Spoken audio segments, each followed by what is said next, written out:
Et bonjour tout le monde, ravi de vous retrouver pour cette nouvelle émission, ce nouveau Ligue 1 Legends sur la chaîne Twitch de la Ligue 1 Uber Eats, l'émission rétro de la Ligue 1, le live des boomers. Rassurez-vous, cette fois, on ne stream pas avec des modems 56K AOL. On va vous faire un live de qualité, contrairement à la semaine dernière. On va essayer de se rattraper un petit peu. Cette fois, tout est en place pour un live vraiment parfait. Et pour se faire pardonner de la dernière fois, on vous a ramené un invité de marque, Ludovic Joly, est avec nous. Comment ça va, Ludo? Merci d'être avec nous. T'as vu que pour l'invité de marque, j'ai mis mon siège de roi quand même. Hein. Ah oui, non, mais là, c'est le roi de Joly. Attention, attention. Le roi de Ludovic Ier. La première a été loupée par la deuxième, les gars. Hein. Ah là, on a mis les moyens. Bonnes conditions, voilà, c'est ça. Bon, ça va bien, les gars, bien réveillé. Ouais, j'étais réveillé ce matin pour mon fils à 5h du matin. Et voilà, cet après-midi, c'est en fait l'anniversaire de ma fille qui était mercredi. Donc voilà, belle journée. Belle journée. Ah ben, et aujourd'hui, là, je suis avec vous. Avec un petit stream. Nico est avec nous, comment ça va? Salut à tous, bah écoute, ça va, hein. je suis sur le live là, putain, c'est fluide, c'est beau, c'est en 1080p, c'est kiffant. C'est incroyable. Hein. Ah ouais, on n'arrête plus le progrès. Hein. On est passé de, comme tu l'as dit, du 56K à la fibre, là, c'est waouh. Alors, moi, j'ai pas la fibre encore, les gars, alors faites gaffe. Hein. Tu peux pas tout avoir, t'as un trône déjà. C'est vrai. Adri, comment ça va? Bah écoute, ça va nickel, Alex, très ravi de faire cette deuxième. Comme on l'a dit, les images ne sont plus pixelisées. Là, on va pouvoir vous envoyer des buts et des actions, les gars. Attention, Là, il y a du but, à foison. Ouais, là, niveau image, on va se faire plaisir. En tout cas, je vois que vous êtes bien réveillés également sur le chat. Salut à tous. Zéro bug, le son est nickel. On nous confirme de l'autre côté, tout va bien. Julie, qu'il est beau, nous dit Crouch. Lulu, la bicyclette. Oh. Ouais, je peux m'habiller un peu mieux, mais comme j'étais avec vous dans un salon, je me suis dit, bon, quand même, la cool, quoi. Je crois que j'ai même pas mis de gel aujourd'hui. Aucun effort, c'est terrible. Les gars, vous m'avez dit cool. Je suis à la cool, hein, je suis chez moi. Cool, hein, à la cool, mais sur un trône en or massif. Exactement. Hein. On n'est pas sur le même niveau de coolitude. Il y a des petits détails quand même qu'il faut pas oublier quand même, les gars. Ça, c'est le bling bling sobre. Ouais, c'est ça. Voilà, le bling bling chic. Bon, aujourd'hui, on part sur la saison 99-2000 pour cette rétro qui, à mon sens, c'est une saison que l'on a tendance à un peu trop oublier et pourtant qui était complètement dingue. Hein. C'était le championnat du siècle, le dernier championnat du siècle. À l'époque, on avait quand même 6 équipes qui jouaient le titre. À l'époque, c'était quand même assez fou. T'avais Bordeaux, t'avais Marseille, t'avais Monaco, t'avais Paris, t'avais Lens, t'avais Lyon. T'avais de beaux outsiders également. Franchement, c'était quand même une saison assez folle. Bon, nous, ça fait 2 bonnes semaines qu'on travaille sur cette émission. Hormis les sujets du jour, qui vont pas tarder à s'afficher à l'écran, quels sont un petit peu les souvenirs que vous avez de cette époque? Qu'est-ce que ça vous évoque là de suite en parlant de 99-2000? Bastia. La doublette née Pierre-Yves André, le déplacement impossible ou presque en Corse, Eric Durand au cage, Zouma Nakamara qui a été prêté cette saison-là aussi à Bastia. Bah, t'avais du Jurietti, des beaux esthètes du football, voilà, des poètes. Mendy, il jouait pas Mendy? Frédéric Mendy, je crois qu'il y était déjà. Hein. Il me semble que oui, il y était. Ouais. Ah, je crois. Hein. Il me semble bien. Mais t'avais, voilà, c'était les premiers souvenirs, parmi les premiers grands souvenirs de Ligue 1 et cette saison-là. Bah moi, ça marque une époque de chaque déplacement était compliqué. On l'avait dit la semaine dernière. Toi, Ludo, c'est quoi le truc qui te revient en premier quand tu penses à cette saison? Hormis évidemment le titre que tu as gagné. Non, une saison nouvelle avec un coach avec qui j'avais joué, donc c'était compliqué au départ à gérer, mais sinon à part ça, ça a été fluide d'entrée de jeu.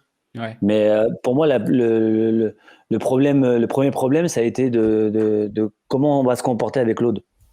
Comme il est à jouer avec nous, comment il va être avec nous en tant qu'entraîneur, tu vois. Ouais. C'était vraiment le premier problème que moi j'ai rencontré avec lui. Bah, ça, on en reparle juste après. Là, on fait juste un petit échauffement. La situation à Monaco, ça, on fera vraiment tout un sujet là-dessus. Mais je sais pas, est-ce qu'il y avait un joueur de cette saison qui t'a marqué, une équipe, quelque chose en particulier? Le joueur qui m'a marqué et que j'ai vu tous les jours, c'est Trezeguet, moi. Ouais.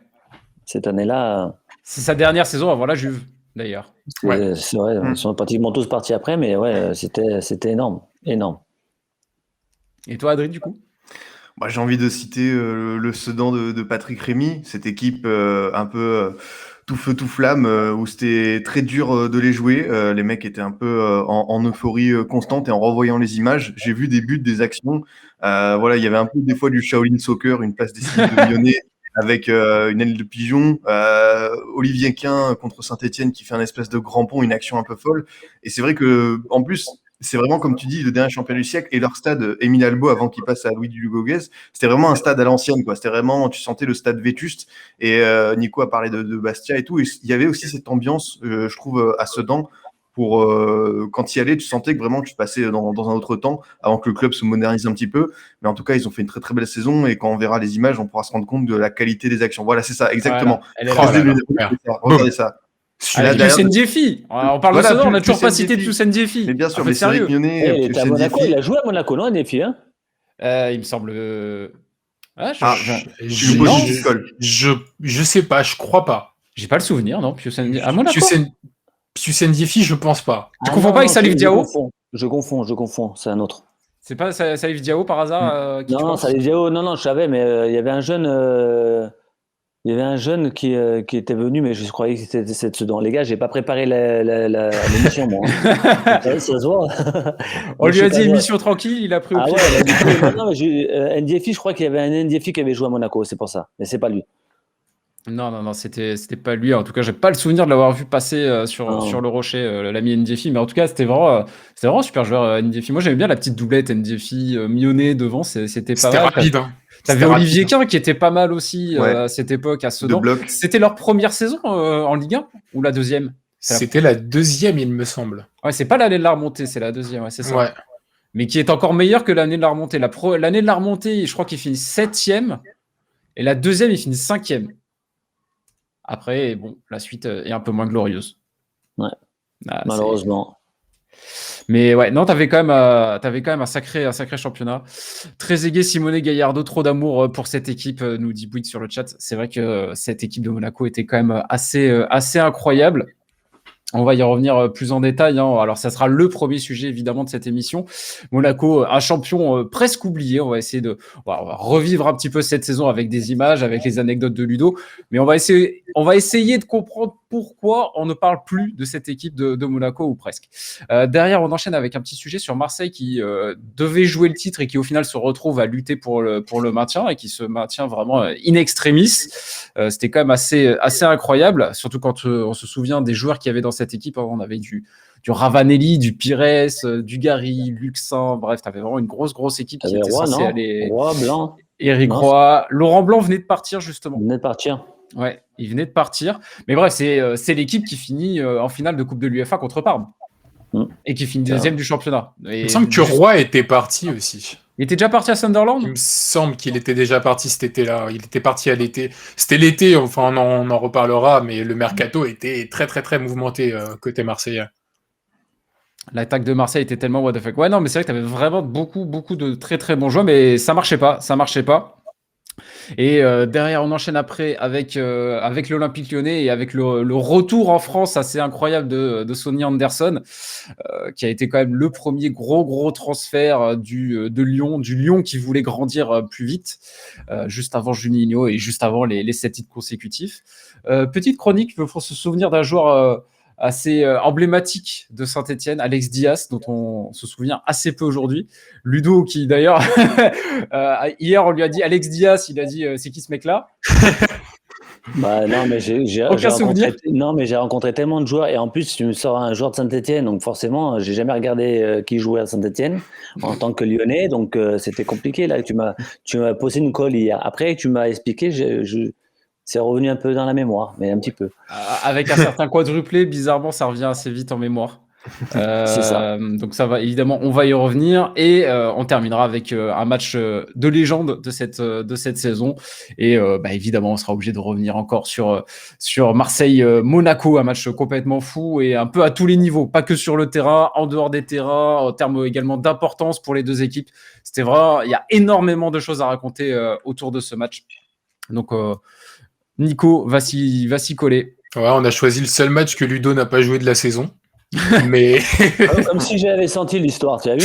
C'est ça, t'as eu le flair pour le coup. J'étais suspendu au bon moment, je crois. T'as peut-être évité de te manger une mandale à un moment donné. Je pense que j'en aurais pris une, ouais. Je pense que j'en aurais pris une. Ouais, je pense que t'aurais été bien chaud toi aussi à la mi-temps. À la bagarre. Je suis nul, les gars. Franchement, je fais 1m20, je veux pas aller bien loin, mais bon. Mais non, mais c'était compliqué, c'était vraiment compliqué. Ça a marqué beaucoup de joueurs, quand même.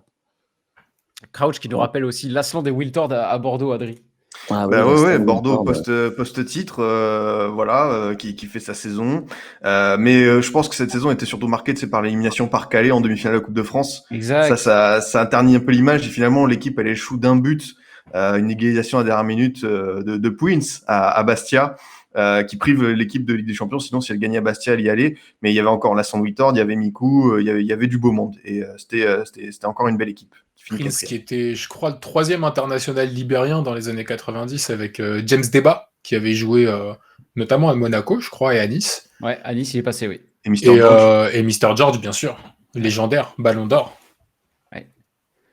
Bon, bah écoutez, on va pouvoir commencer tranquillement. On va commencer avec Monaco, puisque sur cette saison 99-2000, Monaco a clairement survolé les débats, même si au début, ça avait mis un petit peu de temps à démarrer, pour décrocher donc son 7e titre de champion de son histoire. Alors, c'est assez paradoxal comme saison. Donc, c'est la saison du siècle, le dernier championnat du XXe siècle. Le président Campora, tu m'arrêtes si je dis une bêtise, Ludo, bien sûr. Ouais, et tenait absolument à ce que le dernier titre du siècle revienne à Monaco pour rentrer un peu plus dans l'histoire, pour qu'on se souvienne particulièrement de ce titre. Mission accomplie, mais par contre, pour les effets et pour rentrer dans l'histoire, c'est quelque part un peu raté parce qu'au final, c'est une équipe dont on ne parle quasiment plus. C'est quand même assez fou. Adri, tu peux nous rafraîchir un peu la mémoire ? Ouais, bien sûr. Claude Puel, Ludo a posé les bases sa première saison en tant qu'entraîneur. Claude Puel à Monaco, c'est 600 matchs, c'est une légende. Et voilà, c'était son premier test en tant que coach. Aujourd'hui, évidemment, on a pu le voir à Saint-Etienne, à Lille, à Nice, à Lyon, mais c'était vraiment sa première saison. Et c'est vrai que cette équipe, en fait, ce qui m'a marqué, c'est que à part Fabien Barthez qui avait 29 ans et Simonet qui avait la trentaine, c'était que des jeunes joueurs. C'est-à-dire que c'était une moyenne d'âge qui était inférieure je crois que c'était 22, 23 ans la moyenne d'âge. Tu avais Lamouchi qui avait 27, mais sinon vous étiez tous des genoux. Et c'est vrai que c'est marquant parce que en revoyant les images, j'ai l'impression que c'est une équipe, c'était un festival offensif permanent. Vraiment, quand j'ai revu les images, je me suis dit en fait cette équipe, elle pouvait marquer dans n'importe quelle situation. C'est-à-dire que toi, un joueur, toi Ludovic, tu pouvais prendre la profondeur, tu pouvais combiner. Tu avais une rampe de lancement comme Gallardo qui était positionné à gauche. C'était un peu un 4-4-2 hybride parce que Gallardo, c'est plus un 10 dans l'esprit, donc il se baladait un peu partout, mais comme rampe de lancement, c'était phénoménal. Et on a commencé à en parler forcément Simonet qui termine avec 21 buts et surtout David Trezeguet qui a fini ensuite à la Juventus avec 22 buts qui nous a épaté lors de cette saison-là. Le registre, on savait déjà que c'était un très très bon joueur, le champion du monde 98, avec notamment les feintes de frappe, les feintes de corps. Je trouvais ça assez fou déjà. Il savait tout faire tout simplement sur le terrain. Et c'est vrai qu'aujourd'hui, sur la tendance à peut-être oublier cette équipe, Ludovic en a parlé. C'est vrai que vous êtes beaucoup de joueurs sont partis à intersaison et c'est vrai que c'est pour ça on n'a pas pu voir en fait finalement la continuité et la durée. Peut-être que si vous étiez tous un peu plus restés, peut-être que l'aurait pu avoir une petite dynastie comme on a pu voir à Lyon parce que franchement il y avait le potentiel. Mais quoi qu'il arrive, c'était une équipe qui était impressionnante et il y a eu un démarrage un peu timide, mais sinon franchement à partir de la deuxième partie de saison de l'hiver, l'équipe s'est vraiment très très bien mis en route.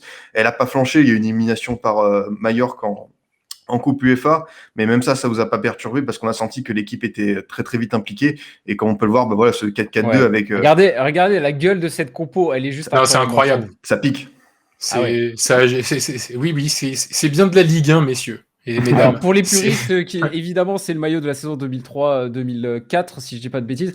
On n'a pas retrouvé de photos de suffisamment bonne qualité de cette époque-là. Puis aussi, c'était un petit souci de coupe de cheveux, Ludo. On a voulu t'éviter ça. Ouais, c'est gentil, merci les gars d'avoir pensé à moi. Mais là, je me cherchais un peu, je pense, donc voilà, tu vois. C'était la mode aussi à cette époque. Dans la vie, tu fais des erreurs, mais bon, ça m'a permis d'être champion. Donc, toi, Fabien n'en avait plus, moi, j'avais la Gouffa. Donc, par contre, doucement avec les erreurs de cheveux, parce que j'ai vu ta tête passer il y a 20 ans, et j'ai à peu près la même coupe. Donc, capillaire, je sais pas. Ah, mais tu verras, quand tu seras mûr, tu verras, tu changeras de coupe. Allez, dans longtemps alors. Crouch qui nous demande est-ce qu'il y avait Rizeux à gauche. Non, Rizeux, c'était encore un petit jeune. Et Ouais, il boum. était remplaçant, je crois. Il était Ouais, remplaçant. En fait, Le c'était but vraiment de la une saison. alternance entre. Ouais, voilà, en parlant de Rizeux, quel but! Et Quel il but jouait à souvent au ce milieu de frappe. terrain d'ailleurs au début, hein, si mes souvenirs sont Il bons, non? jouait, ouais, il jouait 6 à gauche, ouais. Ouais, ouais. Non, Évidemment, mais quel club a pris ce but? après, nous, on s'est adapté. Tu sais, Claude, il est arrivé, il n'était pas entraîneur, c'était sa première équipe, et tu sais, on l'a côtoyé en tant que joueur, donc et il a mis tout ce qu'il savait en tant que joueur comme entraîneur. Et des fois, c'est vrai que c'était un peu des tensions parce que lui, c'était tout dans la rage, voilà. Et des moments donnés, on Ouais. ne pouvait pas tout le temps être comme ça, tu vois. Il voulait vraiment qu'on travaille physiquement énormément, comme lui d'ailleurs. Et c'est vrai Ouais, qu'au lui qui fait début, tout le temps toujours tous les entraînements avec les joueurs. ouais. Donc au début, c'est vrai on a peiné là, on a peiné physiquement parce que il nous demandait vraiment beaucoup d'efforts. Et moi, je me rappelle, il m'avait positionné à droite. Oh, j'avais jamais fait autant d'aller-retour de ma vie, quoi. Je veux dire, je devais prendre toute la ligne droite et c'était, franchement, physiquement, c'était chaud, hein. Et je crois que le premier match, il met Sabri à cette place-là. Et Sabri, au bout d'un moment, il explose aussi. Donc, du coup, il a repositionné en 6. Et moi, j'ai bossé et puis j'ai retrouvé ma place, quoi. Ouais, d'ailleurs, c'est pour ça que ça avait mis un petit peu du temps à prendre au début Ouais, sur les ouais, premiers matchs, c'était compliqué, hein. c'était compliqué. Physiquement, on était un peu à la ramasse, je dis franchement. Et puis voilà, puis c'était 4 à 5 joueurs offensifs qui avaient des qualités énormes. Il fallait chacun qui trouve son poste. On savait qu'au milieu et derrière, c'était costaud. Et voilà, et du moment, tu sais, quand tu mets des attaquants, tu mets quand même Trezeguet, Simonet, c'est deux buteurs. Tu sais pas comment ça va fusionner. Tu sais pas s'ils vont se tirer la bourre les deux. Et puis du coup, ils ont se matché, ils ont trouvé le bon équilibre. Ah, c'est quand Et même une des plus avec belles doublets du Marcelo à championnat, gauche. hein. Dans Ah oui. l'histoire du Oui, avec championnat, c'est l'une oui, des plus oui. belles doublettes, hein. Je pense complémentaire, tout. Et c'est vrai que voilà, Marcelo rentrait aussi. Techniquement, c'était incroyable ce qu'il faisait. Et moi, avec un peu plus de vitesse sur le côté. Donc, on a trouvé vraiment le bon positionnement et on s'est vite compris, quoi. Quand le football parle football, ça va vite, hein.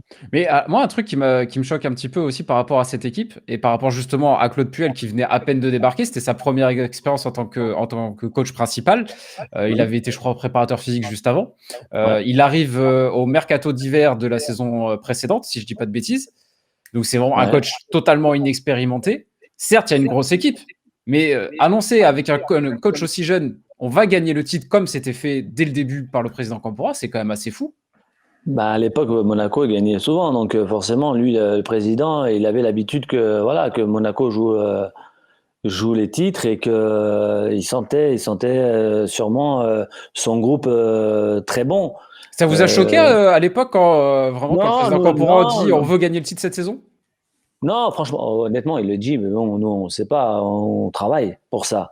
Ouais. Après, bien sûr, ça se fait petit à petit, mais forcément, nous, quand il le dit, on n'y pense pas, on n'y croit pas. On n'y croit pas parce qu'on ne sait pas où on va. On venait juste de reconstruire une équipe et voilà. Après, ça s'est fait petit à petit. L'ambiance, elle est venue directe aussi dans le vestiaire et voilà, il y a tout qui s'est mis en place et on a enchaîné. Mais après, le président, il peut dire ce qu'il veut. Il peut dire ça parce que forcément, pour lui, c'était un souhait. Il Ouais. voulait gagner cette année-là. Tous les présidents qui le disent aujourd'hui, ils ne le gagnent pas non plus, hein. Donc, t'as une chance sur deux, hein. Ludo, j'ai une question. Ouais. En parlant justement du titre et tout, par rapport au début de saison compliqué, justement, à contrario, est-ce qu'il y a un match clé? Est-ce que tu te souviens peut-être du match clé ou du moment où vous vous êtes dit, OK, il n'y a pas que Campora qui veut le titre, nous aussi on veut le titre, et au-delà du travail, est-ce qu'il y a un moment clé dans la saison où vous vous êtes dit, ouais, cette saison c'est pour nous? Si jamais tu t'en souviens, bien sûr. Écoute, honnêtement, on se l'est dit vers la fin. On se l'est pas dit au début parce qu'au début, comme tu dis, on a fait un début de championnat moyen et en fait, si tu veux, l'ambiance, elle commençait à venir. On commence à avoir des résultats. Mallorca, le coach nous fait pas nous fait n'importe quoi, mais nous change de système. Il fait faire des changements. Tu vois, même en UEFA, on aurait pu aller beaucoup plus loin. Mallorca, c'est à notre portée. Le coach fait des changements et qui n'explique pas. Et on se dit, voilà, pourquoi faire des changements à ce moment-là? Et jusqu'à la fin, on s'est pas dit vraiment, ouais, on va être champion. Et donc, du coup, si tu veux, on a toujours travaillé, on s'est toujours super bien entendu sur le terrain et en dehors. Nous, on était inexpérimentés par rapport à ça. Donc, on n'avait pas cet objectif tout de suite de dire on va être champion. Parce qu'on savait que ça allait être compliqué, parce qu'on était tous gamins et que gagner le championnat, il faut aller jusqu'au bout, quoi. Et les anciens nous ont bien aidés là-dessus en disant que rien n'était gagné, qu'il fallait rien lâcher, quoi. Ouais, donc ouais, vous avez été entre guillemets sous pression jusqu'au moment où le titre était acquis. Exactement, on n'a pas lâché jusqu'à la fin et heureusement parce que Ouais. Monaco, tu peux t'endormir rapidement et te dire oui, c'est bon, c'est pas grave, on finit deuxième. Et non, et les mecs comme Fabien, les mecs d'expérience comme Marco et Sabri, ils lâchaient rien, quoi. Et c'est eux qui nous ont donné le tempo jusqu'à la fin parce qu'eux ils savaient, quoi. Il y avait aussi, Ludovic, cette dimension, je trouve, internationale de Monaco qu'on peut retrouver dans les années suivantes avec Marquez mexicain, Rizeux norvégien, Farnerud suédois. Gallardo, c'était sa première saison aussi en Europe 1 argentin. Ouais. Et je voulais savoir finalement comment vivait ce groupe-là, parce que sur le terrain, je trouve que l'ambiance était très bonne en voyant les images. L'impression que vraiment vous aviez un but commun et qu'il n'y a pas eu de moment où vous avez flanché dans la saison. Écoute, franchement, l'intégration de tout le monde a été très facile. En plus, les gars, ils faisaient l'effort de parler français, ce qui était un respect pour le club et pour nous en tant que joueurs français. Et parce que en général, souvent, c'est compliqué quand il y a un étranger qui vient et qui parle pas la langue. Mais là, les gars, ils faisaient l'effort et honnêtement, on était tous pratiquement jeunes. Et il y avait une joie de vivre, il y avait il y avait un Belge, il y avait un Italien, il y avait un Argentin, Portugais, et franchement, c'était, je sais pas comment t'expliquer.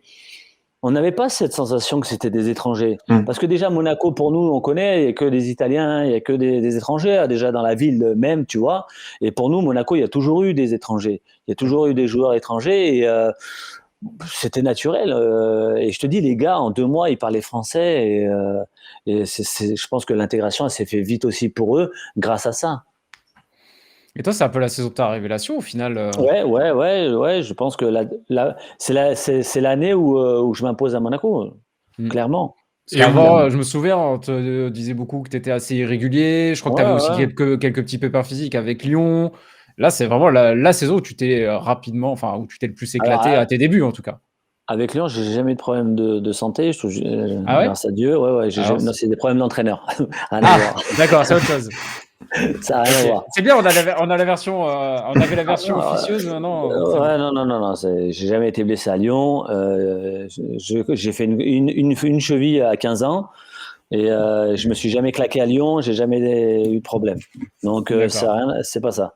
Donc voilà. Et après, ouais, c'est vrai que j'étais un peu en dents de scie tout le temps et pas régulier. C'est vrai que cette année-là, elle m'a permis de passer un cap parce que sûrement peut-être que physiquement, Claude est allé chercher quelque chose que j'avais pas et que j'avais besoin et d'enchaîner des matchs, marquer des buts. Et c'est vrai que même si je faisais des saisons à 8-12 buts, là, ça a vraiment lancé mon statut, quoi, mon statut de joueur à l'SM.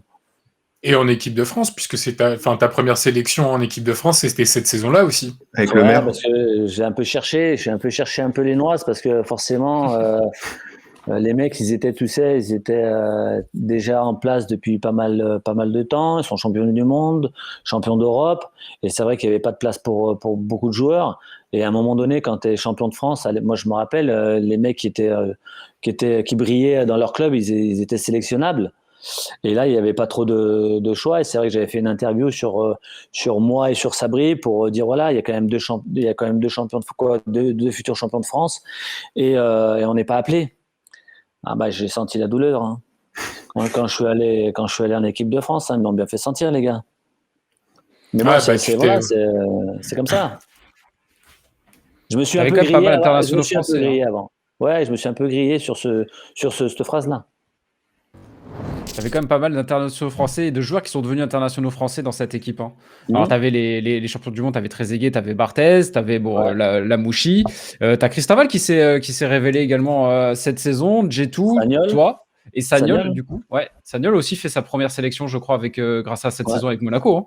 Non, mais on avait une équipe de malades et forcément, voilà, pas qu'on méritait, mais voilà, on n'était pas loin de l'équipe de France, on le savait, et voilà. Et celui qui parle toujours, c'est toujours moi, et j'avais peut-être eu tort, mais bon, c'est pas grave.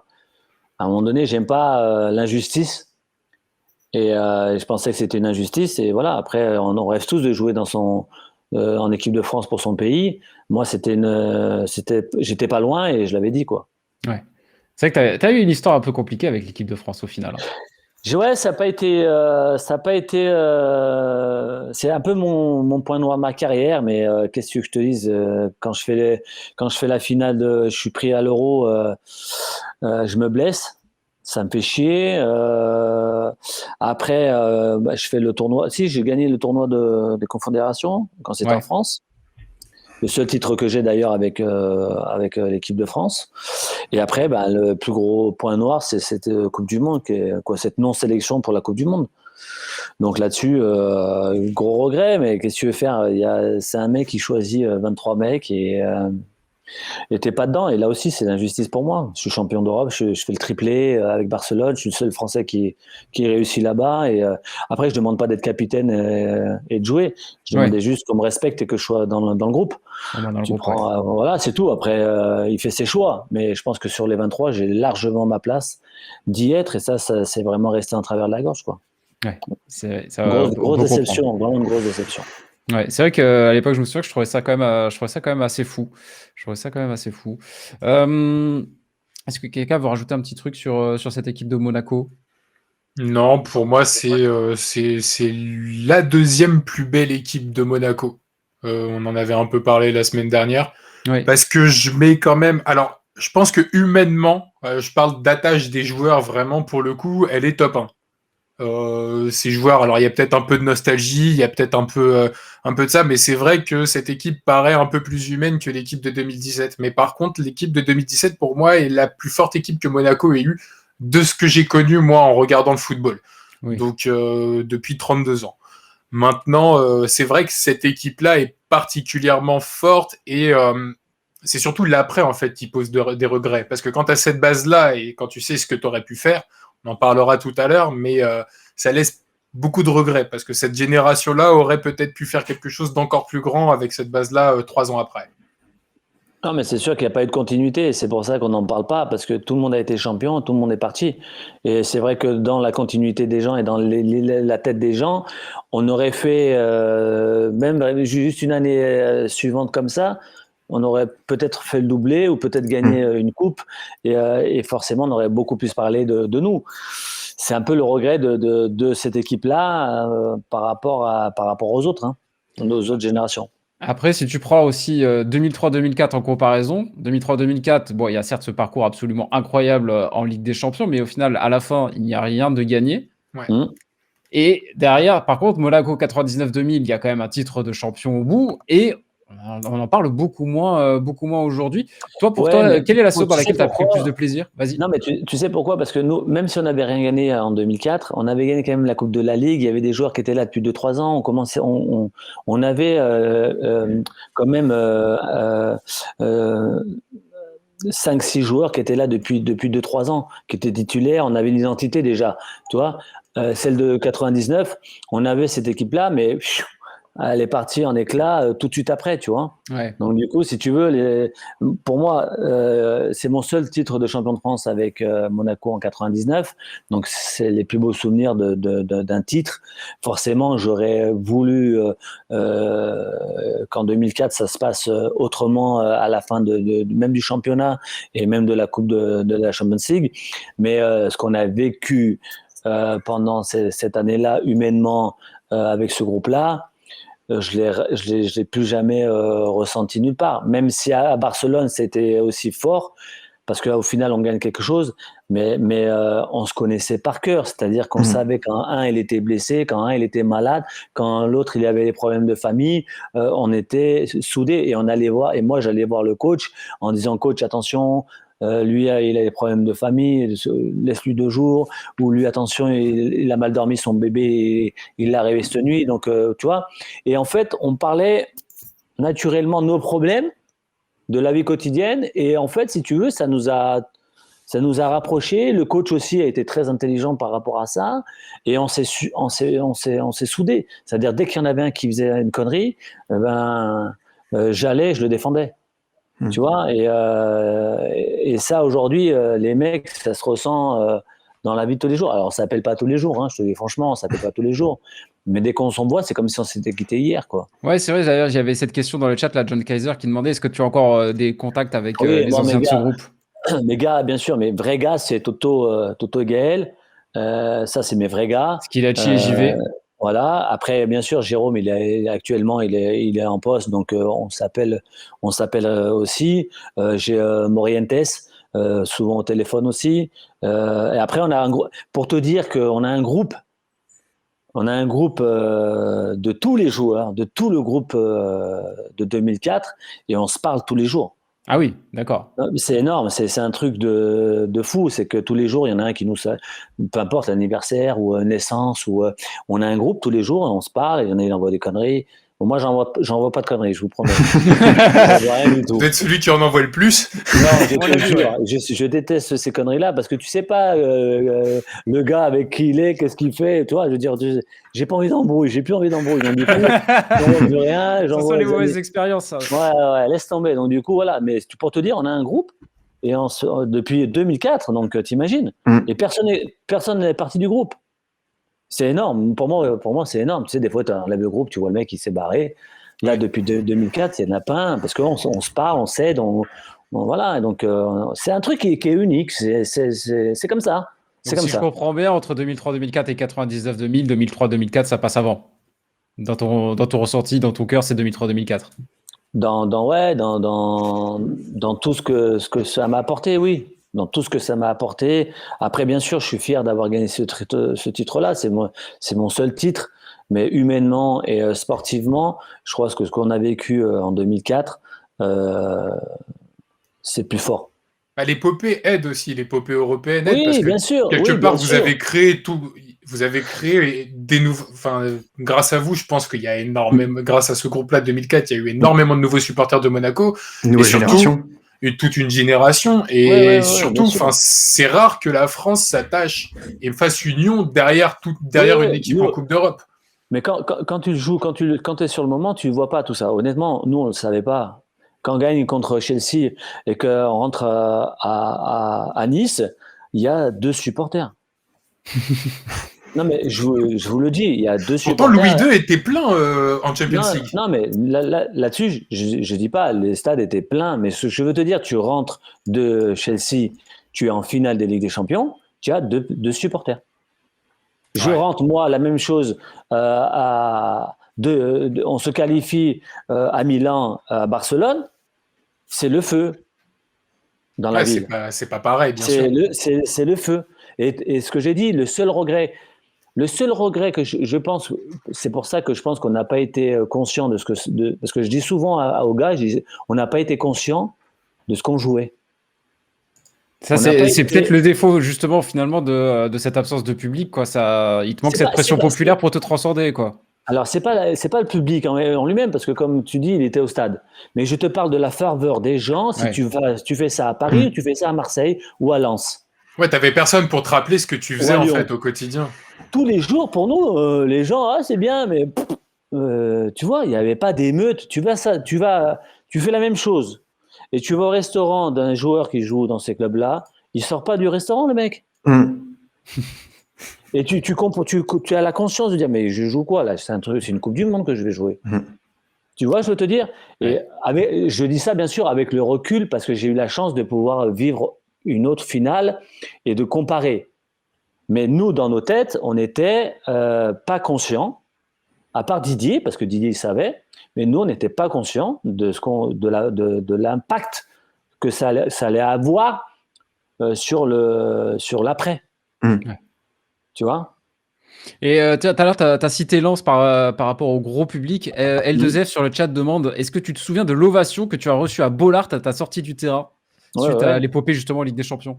Alors, j'ai eu la chance, après Madrid, on va jouer à Lens, je crois. Et si tu veux, on était mort, hein. Franchement, on était KO. Je ne sais même pas si on gagne, on doit perdre ou faire match nul, je crois, 1 partout. Et si tu veux, j'étais fatigué et je fais mon massage et je suis le dernier à sortir déjà. Tu vois, d'habitude, je suis toujours le premier à déconner, mais là, j'étais KO, j'avais pris mon temps. Et en fait, tout le monde était dehors. Et quand je sors, si tu veux, quand je sors pour m'échauffer, donc je vois le stade donc, toujours plein et tout, et je vois qu'on applaudit, tu vois. On applaudit, le stade, il applaudit. Bon, moi, le premier réflexe que j'ai, je me retourne pour voir s'il y avait un joueur de Lens, tu vois, ou le coach, tu vois, je veux dire, toi, et je me retourne comme ça, et ils applaudissent, et j'avançais, et puis ils applaudissaient. Alors après, je commence ma course, et en fait, si tu veux, je dis, bon, ou je passe pour un con, ou ils m'applaudissent. Donc j'applaudis, tu vois, merci, tu vois, pour dire merci. Et là, ils me disent merci, et quoi, ils applaudissent encore plus fort et tout.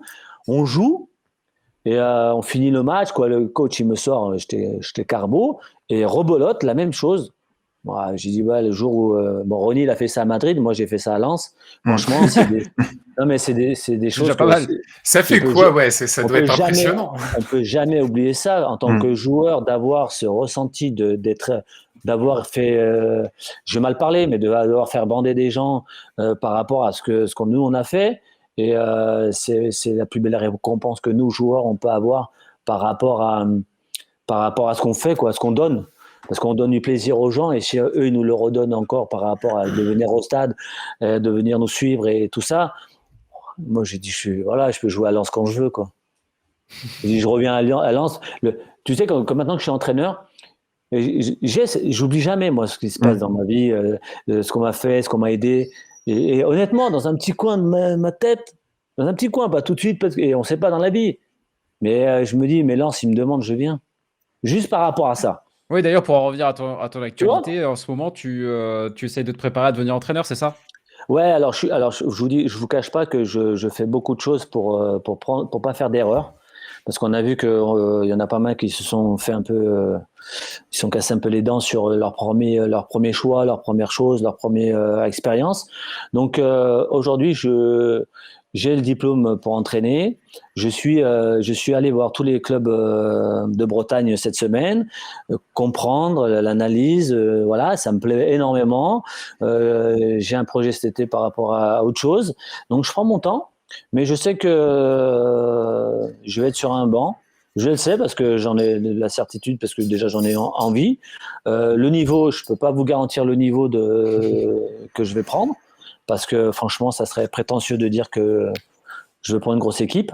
Donc voilà, donc j'attends, j'absorbe, j'apprends mon métier, comme on dit, et puis on verra. Justement, est-ce qu'on peut en savoir un peu plus sur quel sera le style de coach Julie? Est-ce que ce sera de la possession, du pragmatisme, du GGM pressing? Est-ce qu'on peut avoir un petit aperçu? Alors écoute, moi franchement, honnêtement, déjà je vais m'adapter à mon groupe, mais après la base que j'ai, c'est vraiment que les joueurs se sentent bien à leur poste, et surtout avec le ballon. J'ai été un joueur de ballon. Alors je te dis pas que je vais jouer comme le Barça ou comme Manchester City, parce que j'aurais pas les mêmes joueurs. Mais en tout cas, c'est que le gars, il prenne du plaisir, que mon équipe soit toujours en mouvement, parce que je pense que être en mouvement, c'est apporter des solutions à son coéquipier.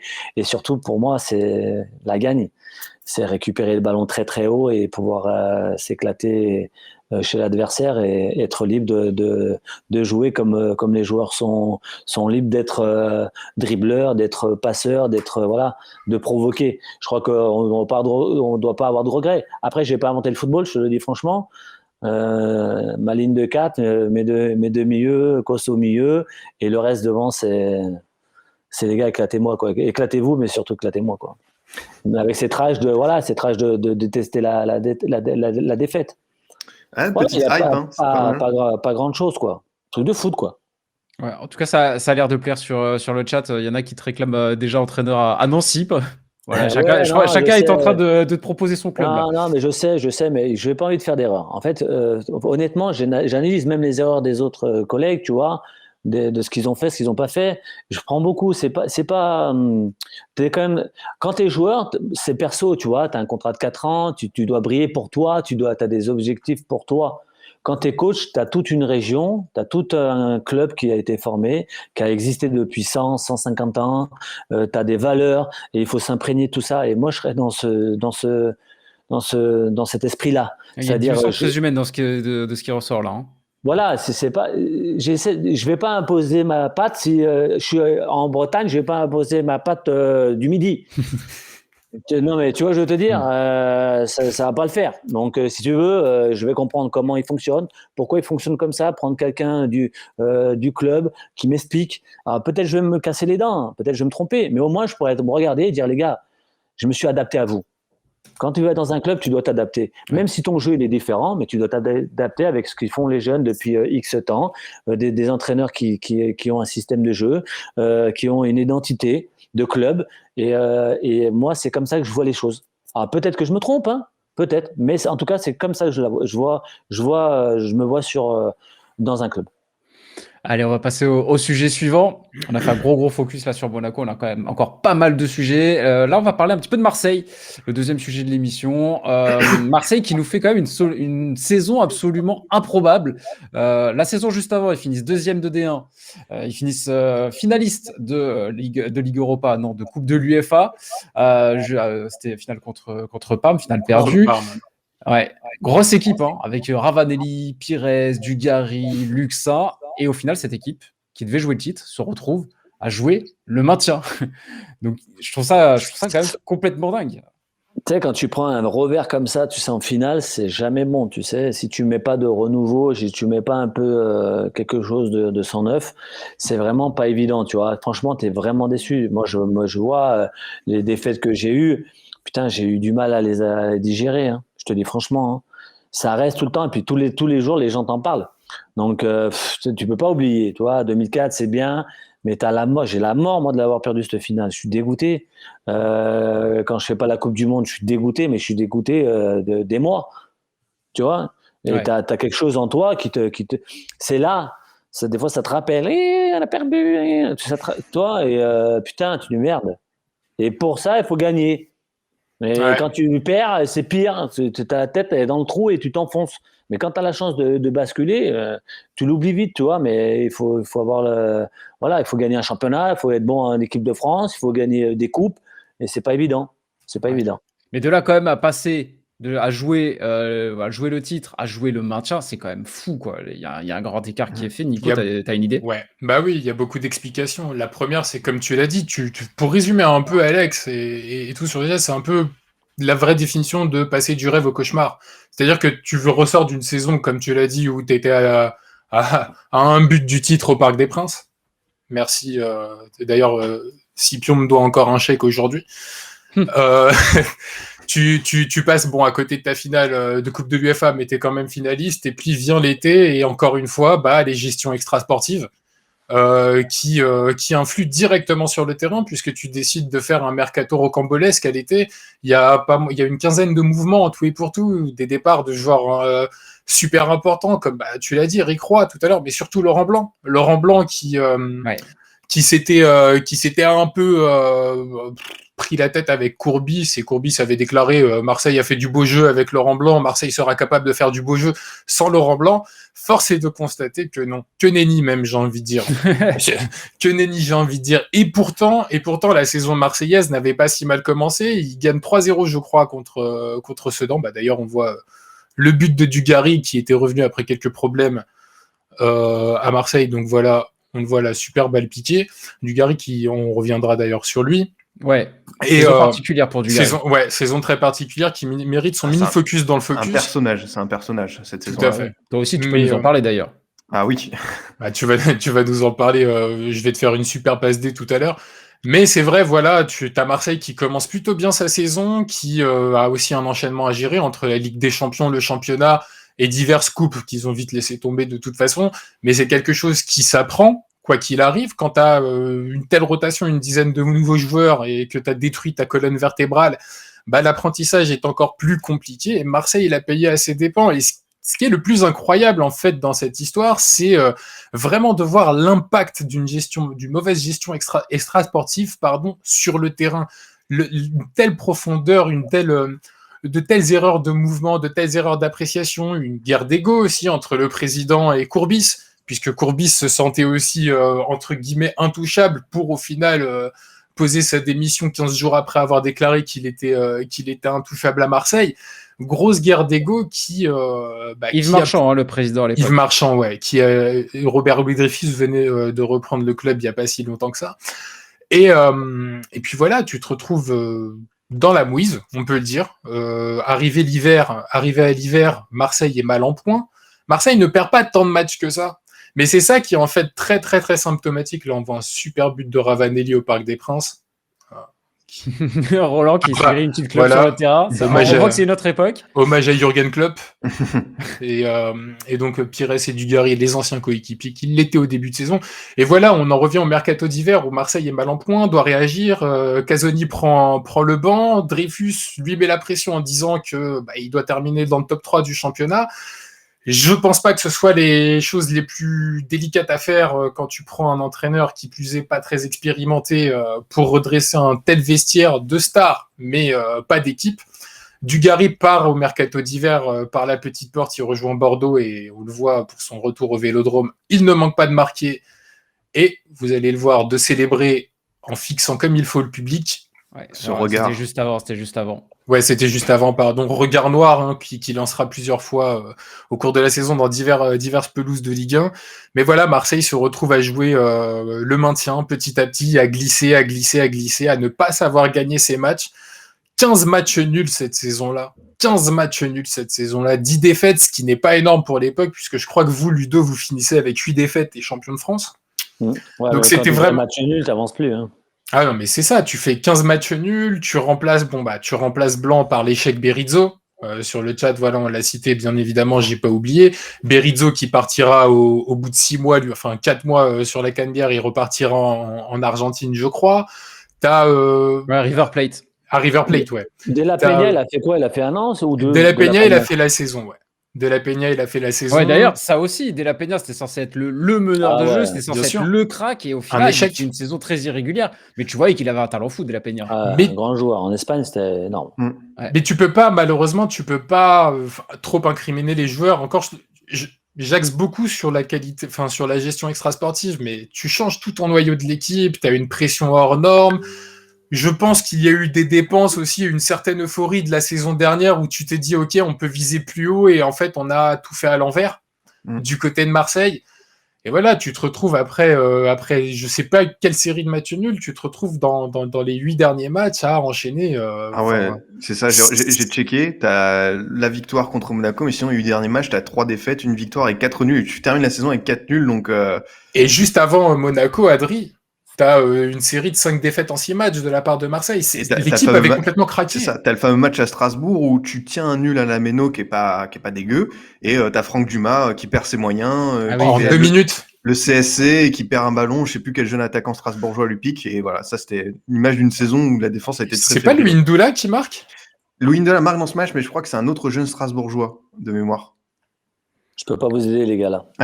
Moi non plus, là je l'ai pas. Alors je crois que c'est Louis Ndoula parce que Marseille perd 2-1 et il y a le CSC Dumas, magnifique d'ailleurs le but, à montrer dans toutes les écoles de foot sur un corner quand t'es attaquant. Et puis après il y a Sabourde, mais c'est vrai. Dorn, c'est Eret, Franck Dumas et Dorn qui marque à la 90e, c'est lui que je cherchais. Merci Adri. Et du coup voilà, tu vois, Dumas qui venait de Newcastle, je crois, à l'hiver. Ouais, il arrive d'Angleterre, ouais. T'avais comment il s'appelait, Cyprien aussi, qui était venu à l'hiver. Tu perds Ravanelli à l'hiver, tu remplaces Pouget, sans faire offense à Pouget, il était quand même de plus en plus vieux. Enfin, il arrivait sur sa fin de carrière. Et tu veux reformer le duo de les Pépé Flingueurs, ouais. Exactement. Bien sûr. Et puis tu n'y arrives pas. Et au final, les rares satisfactions de ta saison et aussi catastrophique était la défense, c'était Peter Luxin. Et Robert Pires. Et Dalma. Ouais, Dalma, mais Dalma, c'est vrai que sa saison était assez compliquée. Il a été très nerveux, il s'est mangé un rouge un peu bête, d'ailleurs, du côté de... C'était à Bastia, je crois, ou à Troyes, je sais plus. J'ai un trou de mémoire. Mais oui, tu fais d'une saison potentiellement bonne une saison catastrophique, et le problème, c'est que pour le coup, tu peux même pas trop incriminer les joueurs dessus, parce qu'il y avait un tel climat, en fait, à l'extérieur, que c'était vraiment compliqué pour les joueurs.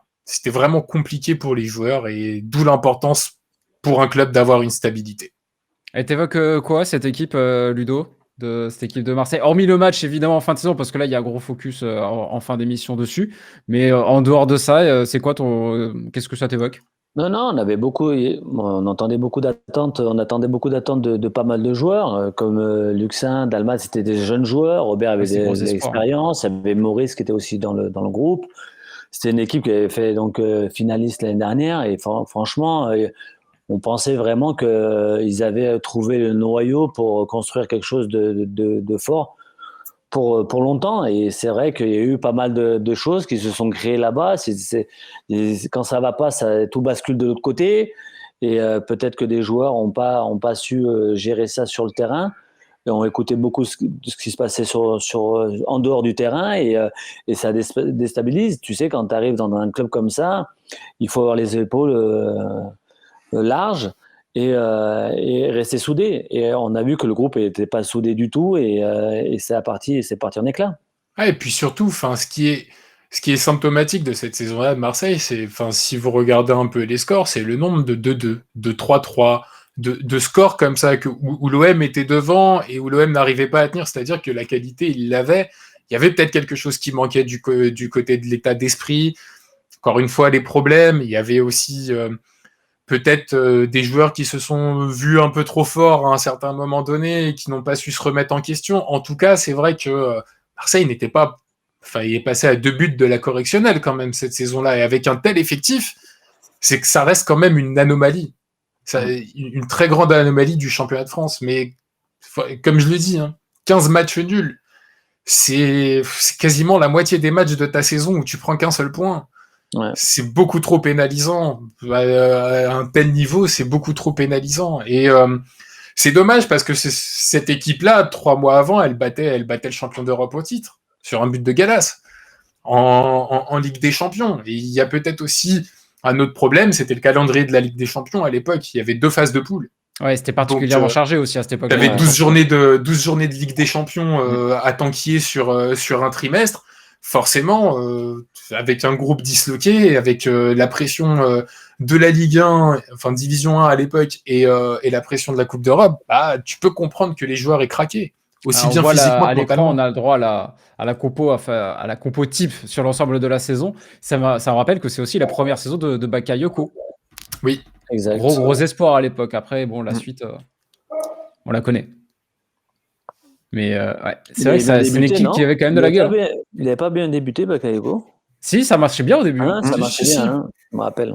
Non, moi, je me souviens qu'il y avait beaucoup de hype autour de Bakayoko au début, la pépite ivoirienne. Au début, Ouais.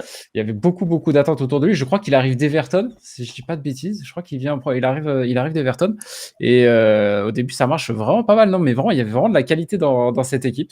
C'est quand même assez fou. Mais c'est aussi symptomatique d'un championnat qui était tellement relevé. On en revient aussi à ce qu'on disait en début d'émission. T'as 6 clubs qui jouent le titre, t'as de très beaux outsiders. Et tu avais aussi des petites équipes type par exemple Sedan qui en plus de ça faisaient de très beaux parcours. Donc forcément, toi, si t'es pas au niveau, tu te fais vite sanctionner parce qu'il y avait quand même un sacré niveau à cette époque. Derrière, ça poussait. C'est ce qui saute aux yeux un peu dans cet instant boomer, on va dire, c'est la différence en fait de mentalité. Non, mais cette émission est un instant boomer, ne te justifie pas. Merci Alex. C'est le principe même de cette émission. Je peux l'assumer tranquillement. On est entre vieux. Mais c'est vrai que tu prends les mentalités des petites équipes aujourd'hui et tu prends les mentalités des petites équipes il y a 20 ans. Petites équipes, je mets des guillemets bien sûr, ça n'a strictement rien à voir. À l'époque, même un déplacement à Nancy qui jouait le maintien, même un déplacement à Saint-Etienne, on l'a dit, Bastia-Sedan tout à l'heure en introduction, c'était des déplacements où les joueurs t'accueillaient le couteau entre les dents et où ils n'allaient pas se dire « Ok, on reçoit un gros du championnat ce soir, on va essayer de prendre un point ou tout au mieux pas être ridicule. » Non. Bon, les mecs existe toujours. On regarde encore Strasbourg aujourd'hui, par exemple, avec les discours de Thierry Lauré, on est complètement là-dedans. Ouais, mais c'est rare aujourd'hui, c'est devenu quelque chose de rare. Les forteresses imprenables comme il y avait à l'époque, c'est quelque chose qui est devenu de plus en plus rare parce qu'il y a aussi un gros fossé qui est créé entre les grosses équipes et les plus petites équipes. Là où tu parlais de densité. Ouais, mais le football a évolué, les clubs se sont restructurés aussi, il y a plus d'argent aussi pour tout le monde, et il y a moins aujourd'hui des mecs qui jouent à 11 derrière. Aujourd'hui, le problème, il est que tout le monde... L'état d'esprit, elle est différente, même dans le jeu d'aujourd'hui de certains joueurs. C'est sûr que quand tu allais à Lens, c'était compliqué, quand tu allais à Saint-Etienne, c'était compliqué, tu allais à Bastia, c'était compliqué.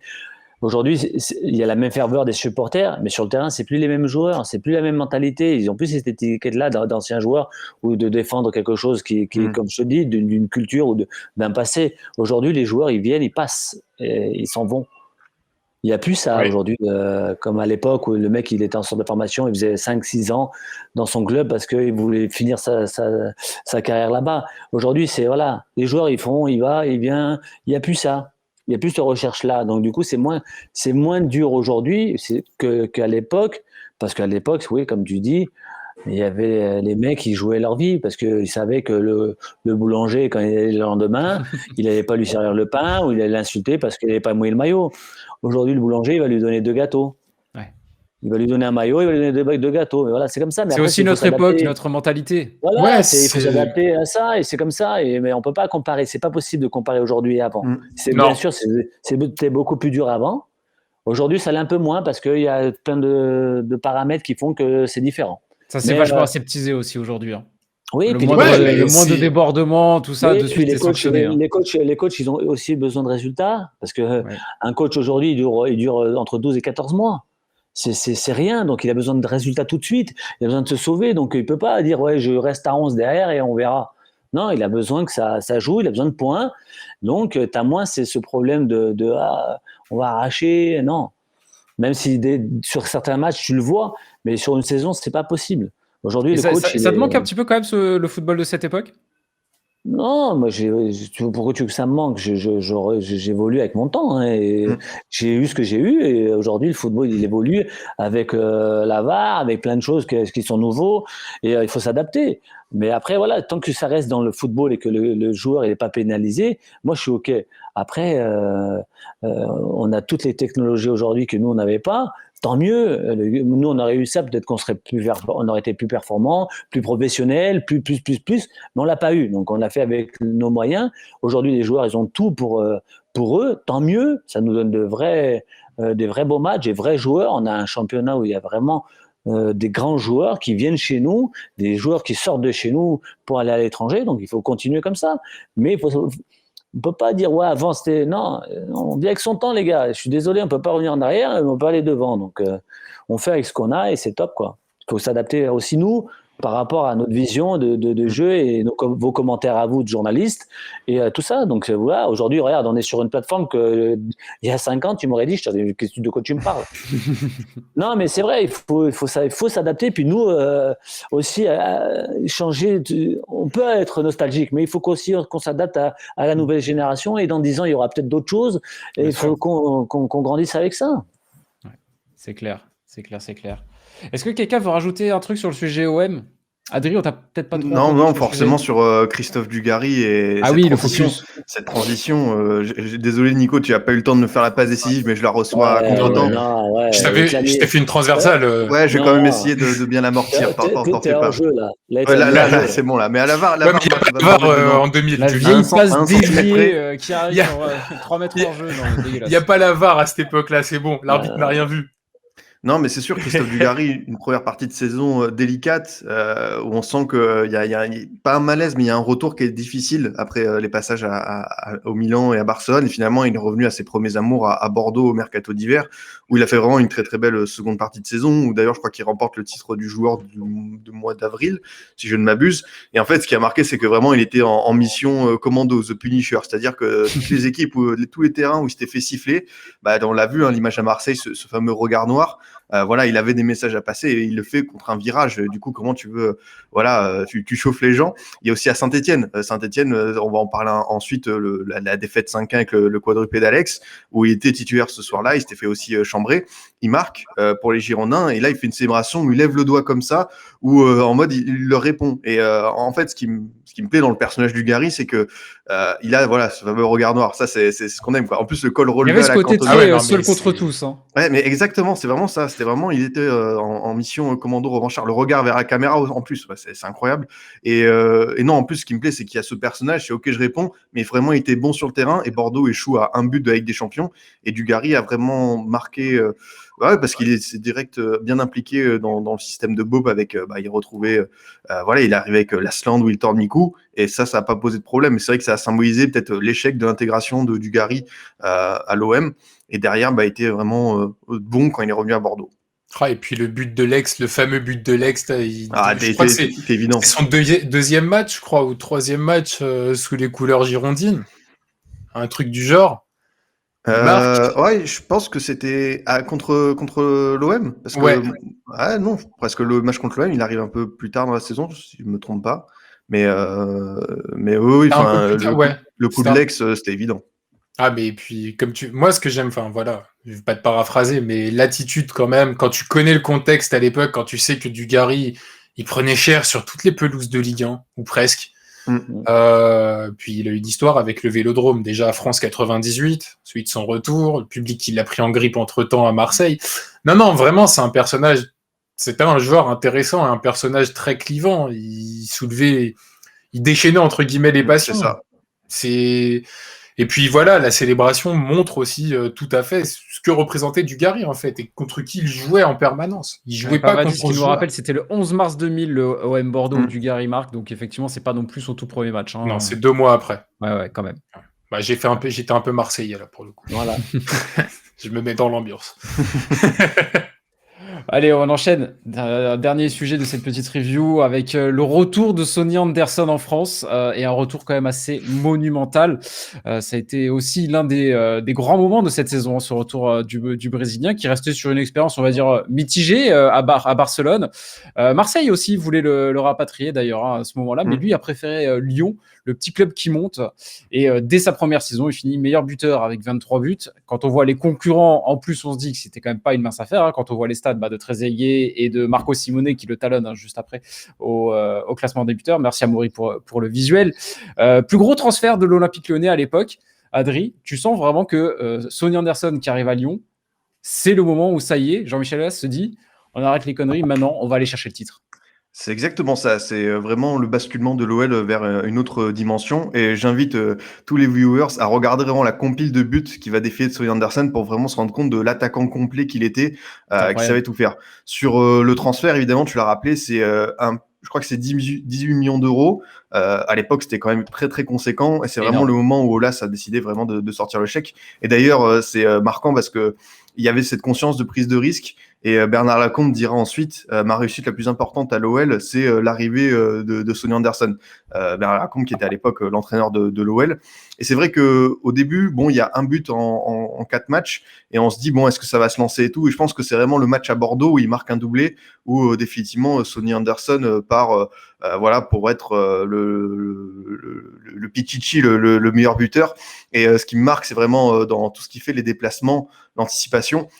J'ai remarqué que vraiment à cette époque, tu pouvais te placer entre les lignes, entre les défenseurs, il y avait le hors-jeu, tu pouvais jouer avec. Et Sonny Anderson, en fait, était toujours bien placé. Il y avait c'était un joueur malin, mais sans être vicieux. C'est-à-dire que t'es quelqu'un qui respectait toujours ses adversaires, je crois qu'il a pris un seul carton jaune cette saison-là, qui était vraiment propre. Et voilà, la compilation, il savait tout faire, de la tête, du gauche, du droit, des buts spectaculaires.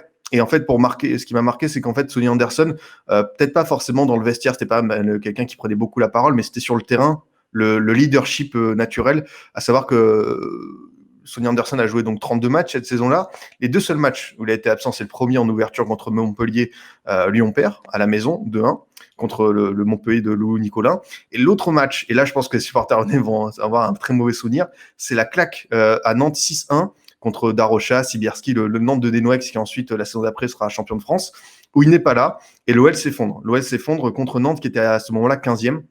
Du coup, ça montre bien pour moi ce qu'était Sonny Anderson à cette époque. C'est à la fois évidemment l'attaquant complet qu'on a pu voir ensuite qui a gagné deux titres avec l'OL en Ligue 1, mais surtout ce qu'il montrait par le terrain pour porter cette équipe avec les Caveglia, les Verrel et tout. Et franchement, il a montré la voie, je trouve, à cette équipe de l'OL qui termine 3e. Et voilà, la compilation de buts m'a vraiment bluffé parce que je me souvenais pas forcément de ce qu'était Sonny Anderson. On savait que c'était un très bon attaquant, mais il savait vraiment tout faire. Voilà, vraiment l'instinct du buteur. Et je trouve qu'il l'avait à cette époque sans aucun problème. Ouais, c'était quand même quelque chose. J'ai vu un commentaire sur le chat qui nous disait, voilà, c'était Cyrillous qui disait, par contre, en équipe nationale, il faisait rien du tout, Anderson, mais en même temps, en équipe nationale, est-ce qu'on doit rappeler les monstres qui jouaient à son poste? Il y avait un certain numéro 9 à l'époque. Rivaldo, Romario, je crois qu'il était encore il était encore un peu dans le game, si je me trompe pas. Tu devais peut-être commencé à voir aussi Adriano. Bon, il y avait quand même un petit peu de concurrence, donc on va peut-être pas trop se baser là-dessus pour se faire une idée de la valeur de Sonny Anderson. Toi, tu le connais bien, Ludo? Écoute, je connais, mais j'ai jamais joué avec lui. Mais c'est ça. on a bossé ensemble. Mais c'est vrai que bon, moi, par rapport à ce que j'ai vu de Sony, je l'ai vu beaucoup plus à Monaco. Ce qu'il faisait, ce qu'il a fait, c'était grandiose. Après, ce qu'il a fait à Lyon, c'est là où il s'est éclaté, c'est là où il a grandi, c'est là où il était le patron. Et comme tu dis, il n'avait pas besoin de parler dans le vestiaire. Et c'est lui, il parlait sur le terrain. C'était le nouveau joueur complet, le nouveau attaquant complet qui proposait des appels dans la profondeur et qui avait surtout la vista des deux pieds, la tête. Voilà, il était vraiment complet. Et c'est vrai qu'il a révolutionné un peu l'OL avec sa venue et les gars, il les a transcendés rien que par rapport à son comportement et voilà, avec sa finition. On voit, Anderson en 2000 et t'as Juninho qui arrive en 2001, quoi. C'est vraiment les deux transferts phares. Oh là là là le but contre Montpellier, celui-là, il est incroyable. Il est incroyable. Regardez les mais les célébrations, par contre. Ah, les célébrations, il savait pas trop à l'époque. Oui, c'est normal. C'est exceptionnel. J'ai le souvenir aussi d'un super but mais c'était en Ligue des Champions, c'était contre l'Inter, où c'était allé à 10 000 à l'heure. Enfin bref, c'était quand même quelque chose. Moi, j'ai des mauvais souvenirs aussi de Sonny Anderson, mais c'était une autre saison. Vas-y, dis-nous tout. Ah bah la patate de 35 mètres là, qui met sous la barre. Ouais, mais c'est ça aussi qui était fort avec Sonny Anderson, c'est que t'as des buteurs, par exemple David Trezeguet, qui vont marquer vraiment dans un certain registre. Sonny Anderson, t'avais vraiment l'impression qu'il pouvait marquer de partout, à tout moment. Il savait tout faire, c'était incroyable. Ce maillot de Lyon était pas dégueu aussi. Ouais, d'ailleurs, en parlant de maillot, j'en ai pas parlé tout à l'heure, mais le maillot de l'OM, par contre, était quand même assez incroyable. Là. Le maillot Ericsson, là, c'est top 10 all-time, non, niveau beauté des maillots? Le jeu de maillot 99-2000 de Marseille avec le petit logo du centenaire, là. Incroyable. Il était sympathique. Après, moi, j'ai eu une affection pour les Auxerre Saint-Étienne de l'époque, qu'on pouvait appeler les Consolico. De par les deux sponsors, on va pas citer les marques, mais c'est très facilement trouvable. Et forcément, la firme japonaise était aussi, qui fait encore des consoles aujourd'hui, était plus forte sur le terrain et en dehors que l'autre firme japonaise qui a coulé. Moi, je vous donne tous ces maillots-là. Pour moi, c'était une catastrophe. Ah ouais. Bah ouais, il y avait pas ta taille. Il y avait qu'une taille. Non, c'est vrai. Non, mais c'est vrai. Il y avait que du XL et un short Sérieux aussi. Je te jure. Pour moi, c'était un calvaire. Je devais faire trois revers de short. Et les maillots, je m'adaptais comme je pouvais. Donc, c'est pour ça que j'ai joué avec le maillot toujours dans le short. Si on peut remontrer un de tes buts, comme ça tu vois quand tu t'envoles là, en parachute. Non, mais c'est vrai. Moi, c'était vraie galère. Quand j'ai commencé ma carrière, il n'y avait que du XL. Quand ils ont commencé à faire des tailles, j'étais content. Ouais, c'est vrai que c'est pas les maillots d'aujourd'hui qui sont tous bien fités, la coupe ajustée. Non, c'était horrible. Le pire, tu sais, c'était quoi? C'était les Coupes de France. Ah, voilà, là, on a l'image là. Non, mais pour moi, c'était un calvaire. Les mecs, ils me tiraient le maillot, ils me prenaient tout et c'était fini. Mais en Coupe de France, mais c'était les chaussettes, c'était du 46. Tu sais, tu avais le talon et il venait sur le mollet. Donc, tu es obligé de couper, tu étais obligé. Non, mais au début, c'était vrai que moi, les maillots, je les détestais. Ils étaient trop grands. C'était dégueulasse. J'ai donné tous. Ouais. Alors, Lyon avait des maillots sympas, mais c'est vrai que le gros sponsor jaune, par contre, gâchait un petit peu, un peu le tout. Ouais, il était lourd en plus. Ouais. Tu sais, il était en plastique, là, une sorte de plastique, là, et du coup, putain, quand tu transpirais, tu l'avais là devant. Ouais, quand il pleuvait, le maillot prenait 5 kilos, nous dit Donovan sur le chat. C'est horrible. Ah ouais, t'avais pas les petits maillots dry fit. Moi, il était bien carré, c'était bien carré, là. Mais Monaco, je l'ai trouvé quand même vraiment très très beau, les maillots de Monaco. Kappa avec les logos là comme ça. Nous, on a eu ceux-là et après, on a eu les sobres avec la marque Puma. C'était spectaculaire, franchement. Monaco, il y a toujours eu des beaux maillots à Monaco. Il y a un truc que je kiffais sur les maillots de l'équipementier que tu as cité, c'était le col. Ils avaient un Ouais, col ouais. spécifique Bah, la saison où bah, vous comme faites une bulle, tu l'épopée. sais, c'était comme une bulle Mhm. avec le petit truc pour ouvrir là. Maintenant, C'est- C'était génial, ça. Ouais, ouais. Non, c'est vrai, il y a vraiment des beaux maillots. Il y a vraiment Ouais. des beaux maillots. On en revient à Sonny Anderson. Ouais, On est parti un petit peu loin, on est parti un petit peu, ouais. on a commencé à parler chiffon, mais à la base on parlait de Sonny Anderson et de cette première saison. C'est vrai qu'il y avait peut-être aussi un petit souci par contre sur cette première saison à l'OL, c'était le duo avec Tony Vérel. Je sais pas si vous vous souvenez. Ouais. Ça collait peut-être pas forcément entre les deux. Hein.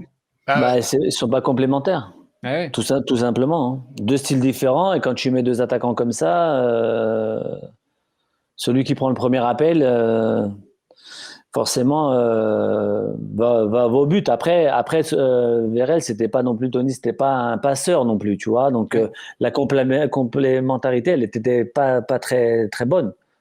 Mais après, voilà, le talent de Sonny a fait que ça a éteint aussi un peu Tony. Ouais. Après c'est vrai que Sonny Anderson c'est le genre d'attaquant qui prend toute la place aussi. Hein. C'est pour ça que si tu joues derrière et que tu lui donnes les ballons, tu peux sortir ton jeu. Mais Tony, c'était pas son style de jeu. Donc c'est compliqué quand tu as un attaquant comme ça. Soit tu es complémentaire, soit tu l'es pas. Et là, les deux ne l'étaient pas. On passe à ta petite chronique, Adri, du coup. Tu voulais nous faire un petit focus. À qui tu penses aujourd'hui? Ah, je pense Alex Diaz et je vais réveiller des souvenirs chez les supporters de Saint-Étienne. Pourquoi Alex Diaz? Parce que je pense que il a, on va dire, ému une génération de supporters 20 ans après les Rocheteau, Larquet, même 25-30 ans après les Rocheteau, Larquet, Platini.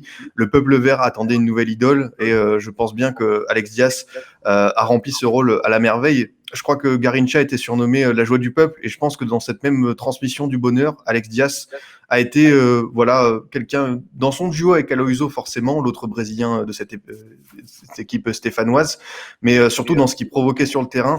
On a pu voir cette célébration féline, la fameuse panthère, un joueur qui sentait extrêmement bien les coups, qui se plaçait toujours bien, quelques buts spectaculaires, mais surtout toujours bien la retombée des ballons. Et à cette époque, on l'a dit, il y avait des mecs pour lui donner des ballons. Aloiso, forcément un duo qui a marqué les esprits, que ensuite le PSG a essayé de reformer avec un tout petit peu moins de succès, mais peut-être que Nico pourra nous en parler plus en détail. Mais aussi le pied gauche de Stéphane Pedron. J'en profite aussi pour rendre hommage à Stéphane Pedron qui cette saison-là a régalé à de nombreuses reprises. Alex Diaz, je pense vraiment qu'il a marqué de son empreinte parce que Saint-Etienne remontait en Ligue 1 et avait besoin justement de ce type de joueur pour être performant dans le championnat de France. Et c'est vrai que le transfert a coûté 2 millions d'euros en provenance de Goiás. C'était la première expérience européenne d'Alex Diaz. Et ça a très très vite bien marché. Et quand on pense à Alex Diaz, c'est difficile de ne pas l'associer à ce fameux quadruplé soir de décembre 1999 contre l'Olympique de Marseille. L'Olympique de Marseille qui a perdu ce soir-là 5-1 et qui n'a rien pu faire face à la fougue d'Alex Diaz, à savoir un joueur qui était inspiré, était touché par la grâce. L'OM ce soir-là, c'était quand même Gallas, Luxin, Pires, Dugarry et Dalmat titulaires. C'est-à-dire que c'est une équipe qui a pris la foudre par un Alex Diaz qui était touché par la grâce, comme j'ai pu le dire. Et forcément, c'est aussi la variété de buts. Là, on va pouvoir voir les images. C'est un joueur qui centre extrêmement bien les coups. Il y a le ballon qui rebondit sur la barre de Porato. Il est là à la retombée. Il y a aussi un deuxième but, c'est une reprise du gauche. Et vraiment, ce qui m'a marqué, c'est que le triplé, il arrive au bout de la première demi-heure. C'est-à-dire que l'OM n'a rien pu faire. Le deuxième but a été marqué par Potillon de la tête.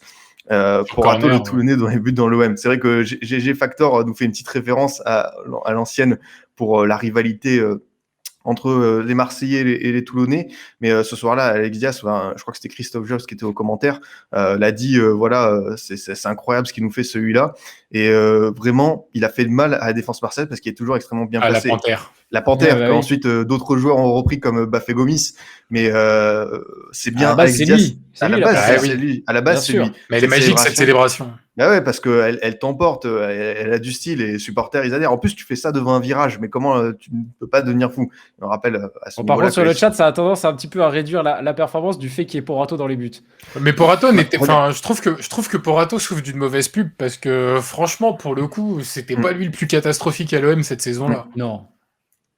C'est ça. Et regardez, ça c'est vraiment le troisième but qui est pour moi le plus beau, avec ce centre qui vient de la droite. Le contrôle un peu orienté, et là la reprise un peu extérieure qui est fouettée.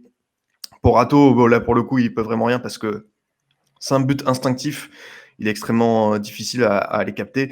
Et c'est de loin. Et ça, c'est vraiment quand le joueur est comme ça, dans un soir comme ça, il peut tout tenter, il peut tout réussir. C'est vraiment l'impression que m'a donné Alex Diaz quand j'ai revu sa performance sur les 90 minutes, la globalité.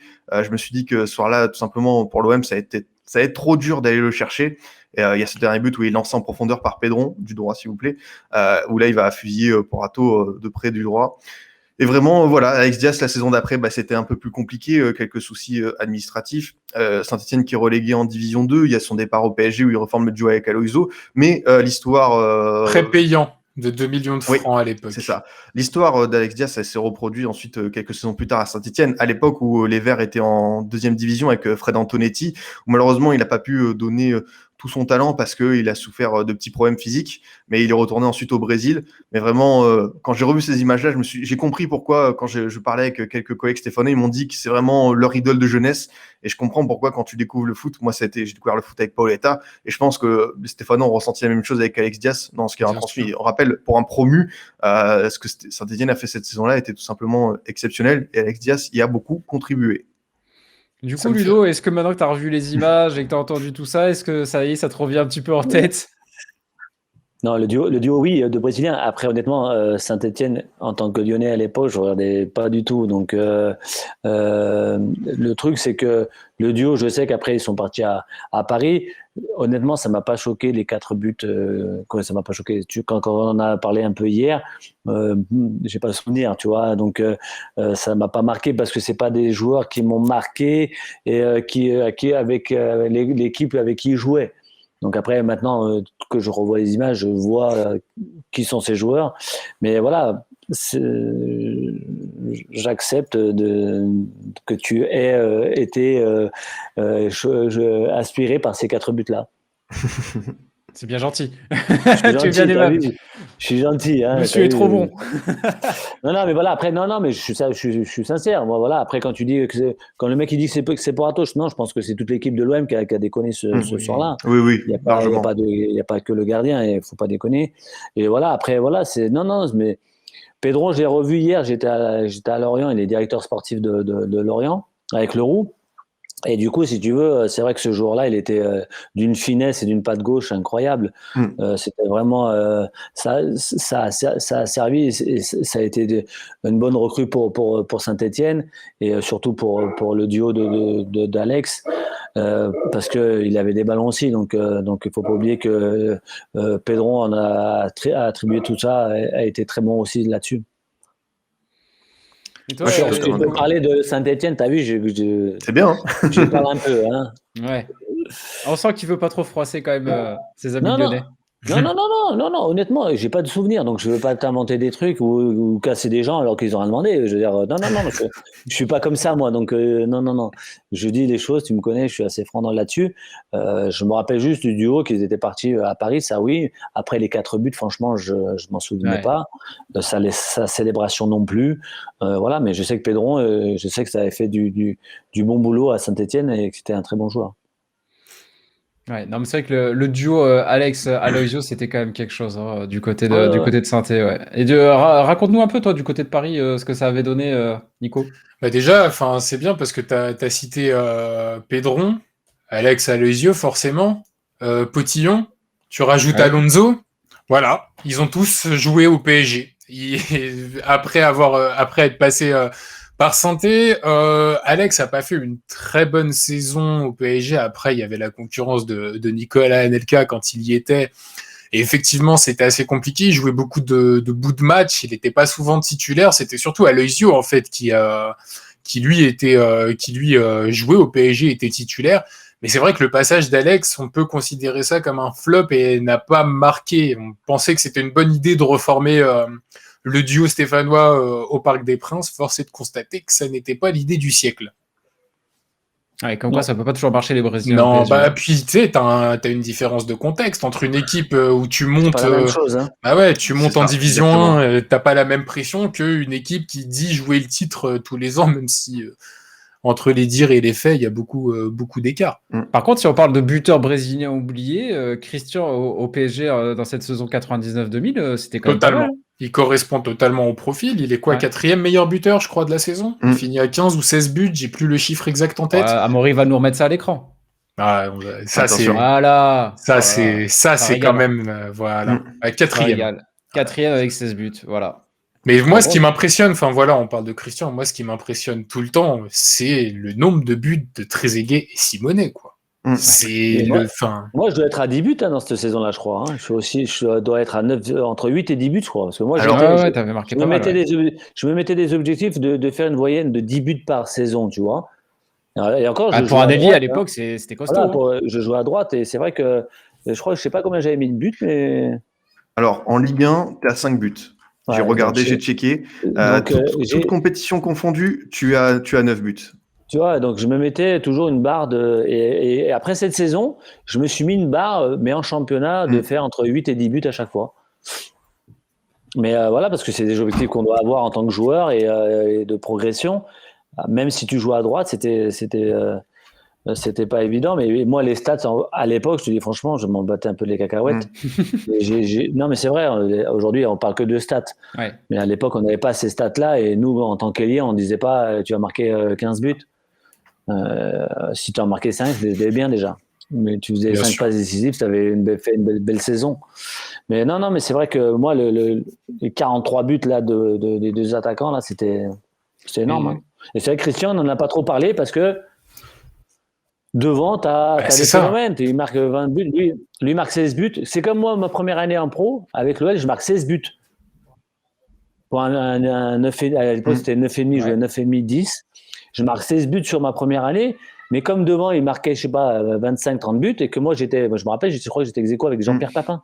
T'imagines la fierté que j'avais? Première, c'est pas mal, ouais. Tu m'étonnes. Non, mais tu vois, on n'en a pas parlé, mais moi, pour moi, 16 buts pour moi, c'était énorme. Bah ouais. Et en fait, tu as des gars comme ça, quand tu tombes dans le mauvais quota des buteurs, ou qu'eux, ils sont au triple ou au double, on parle pas de toi. Forcément, ça atténue un petit peu ta performance. Par contre, dans ce classement des buteurs juste en bas, on avait Shabani Nonda. Rennes, c'était la révélation avec Rennes. Qui est venu, qui est venu après, qui a été un gros transfert de Monaco. Hein. Qui avait déjà montré de très belles choses à Rennes. Et juste pour Christian, c'est vrai qu'ensuite il est parti à Bordeaux et pareil, Paoletta, ça a tenté, et Ibo a tenté, et malheureusement Paoletta a écrasé tout. Christian n'a pas su s'imposer à Bordeaux comme il a fait lors de cette saison-là à Paris. Ouais. Mais Nonda, c'était quand même, pour y revenir, c'était vraiment quelque chose. Moi, je le trouvais vraiment impressionnant. Malheureusement, il a eu une grosse blessure à Paris, contre Paris, et ça lui a mis un arrêt. Mais franchement, je pense que Pierre Fanfan, il lui a malheureusement. Bah oui, c'est comme ça. Après, c'est le sport. C'est comme ça, mais ça lui a. C'est comme Flo Maurice quand il s'est blessé au tendon d'Achille, tu vois. Ça leur a coupé un peu cet élan de carrière, et je pense que sans ces blessures-là, ils auraient pu faire beaucoup, beaucoup mieux, parce qu'ils avaient même s'ils ont fait une belle carrière, mais ils auraient pu aller encore plus haut. D'ailleurs, Flo Maurice, on n'en a pas parlé, mais il faisait aussi partie de cette équipe de l'OM cette saison. Oui, bien sûr, il était dans l'effectif. Mais pour te dire que voilà, c'est des joueurs que moi j'ai connus, que j'ai vu grandir, on a grandi ensemble, mais avec un potentiel énorme. Et ces blessures à ce moment-là, elles ont été horribles. Moi, je me blesse, pour te dire, je me fais les croisés moi l'année d'après, à Guingamp. Mais moi, ça m'a sauvé. C'est-à-dire, ça m'a permis de, si tu veux, quand tu te blesses comme ça, quand tu es joueur, tu es dans ta bulle. Tu as les journalistes, les footeux, tu es toujours à l'hôtel. Tu sais pas ce que c'est la vraie vie. Et quand tu te blesses comme ça longtemps, 6 mois, le téléphone, mon pote, la première semaine, il sonne. Ouais, Ludo, c'est pas grave et tout. Et la deuxième semaine, tu es déjà à la poubelle. Hein.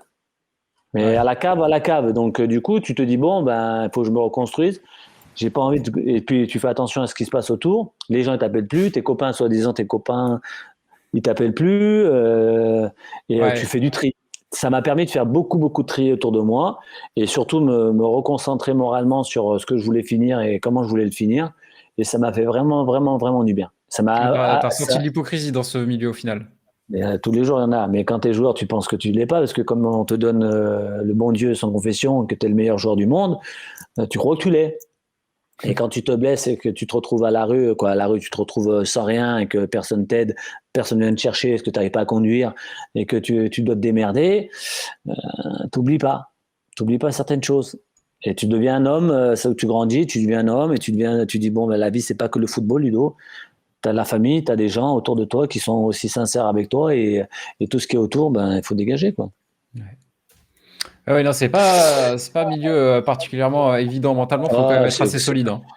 Et c'est dommage qu'aujourd'hui, c'est ce que je regarde aussi aujourd'hui, c'est que nos clubs français ou européens, on n'a pas un suivi pour ces jeunes qui n'y arrivent pas, qui se retrouvent du jour au lendemain sans contrat et qui se retrouvent à la rue.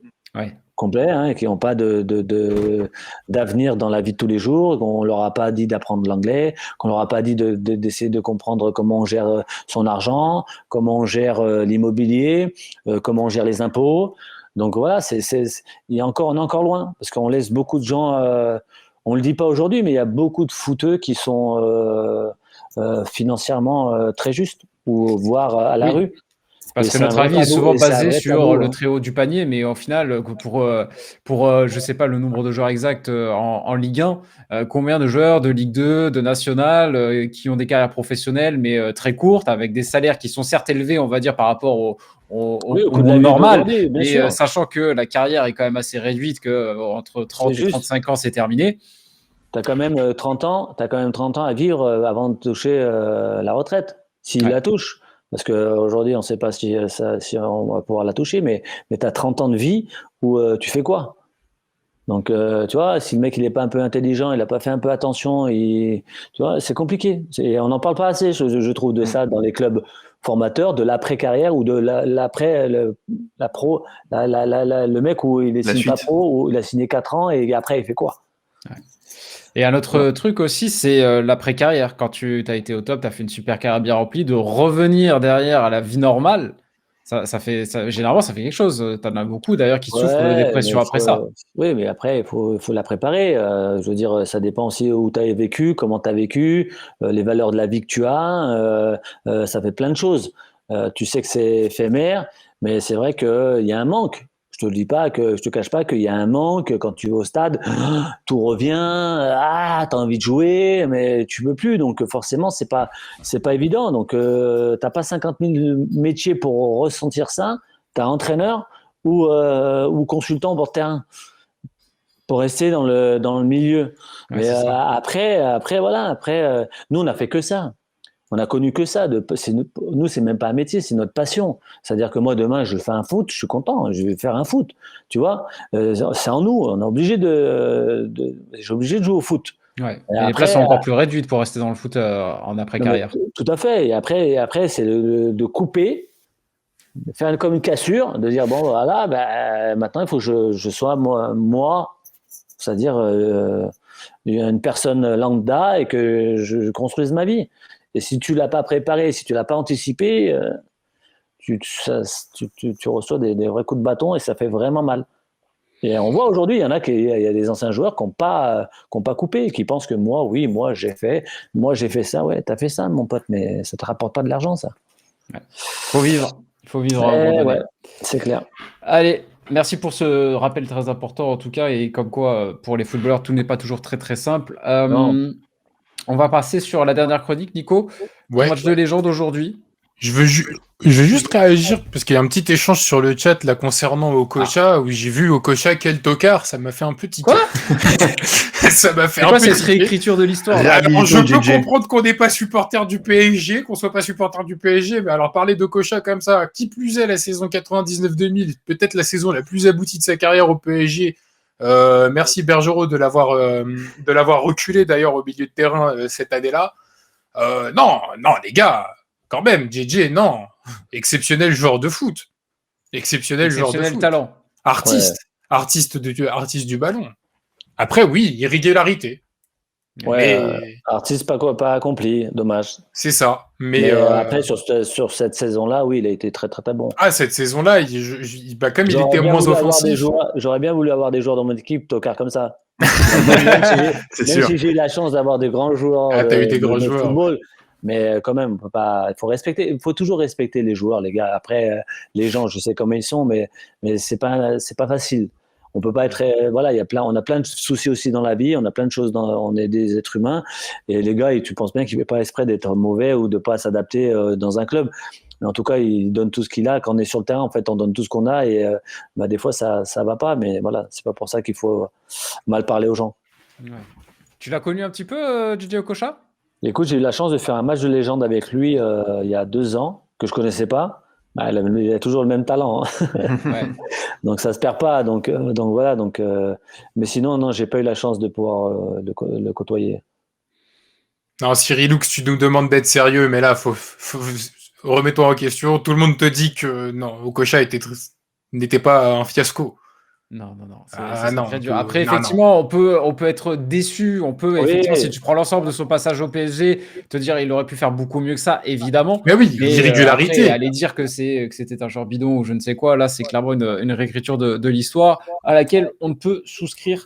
On en revient à ton match, du coup, Nico. Ouais, Match de un légende. match que tu n'as pas joué, Ludo. Match qui sentait la poudre avant même le coup d'envoi, puisque Simonet avait déclaré, en tant qu'ancien Parisien, qu'il aimerait bien être champion au Vélodrome, puisque pour remettre le contexte à cette époque-là, donc Marseille, on en a parlé, était très en danger.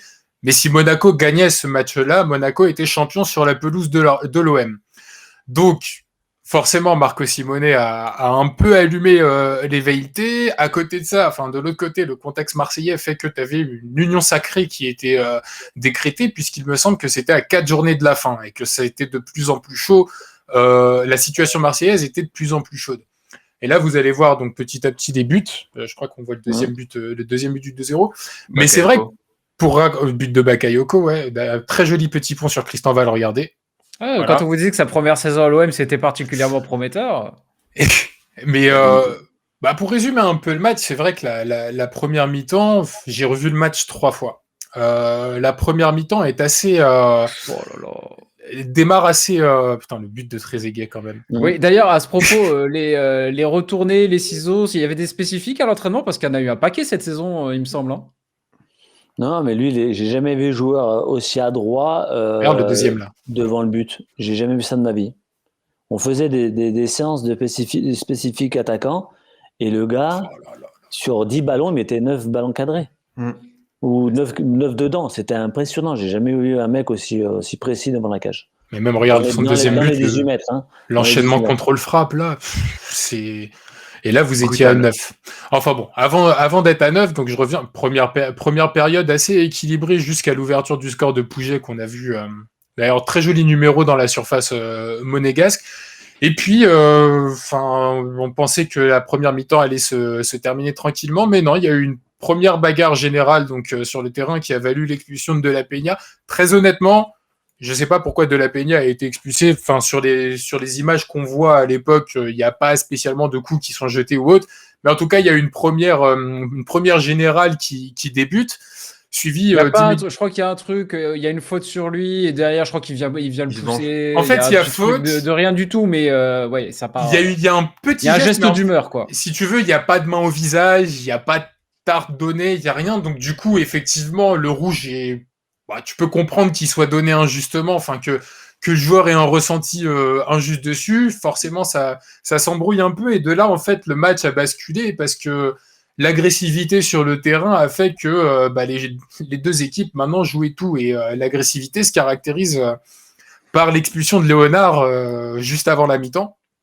Alors, il s'est pris un jaune pour contestation pendant la bagarre générale. Il se prend un deuxième jaune juste avant la mi-temps.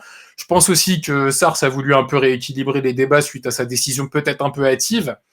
Et les deux équipes quittent la première période, la pelouse à 10 contre 10 et sur le score de 1-0 pour l'OM. Sauf qu'au retour des vestiaires, il s'est passé quelque chose dans les couloirs et Monaco revient à 9 sur le terrain. Ce qui fait les affaires de l'OM, puisque vous le voyez, Marseille va prendre le break avec ce magnifique but de Bakayoko, et on pense à ce moment-là que les Marseillais sont sauvés.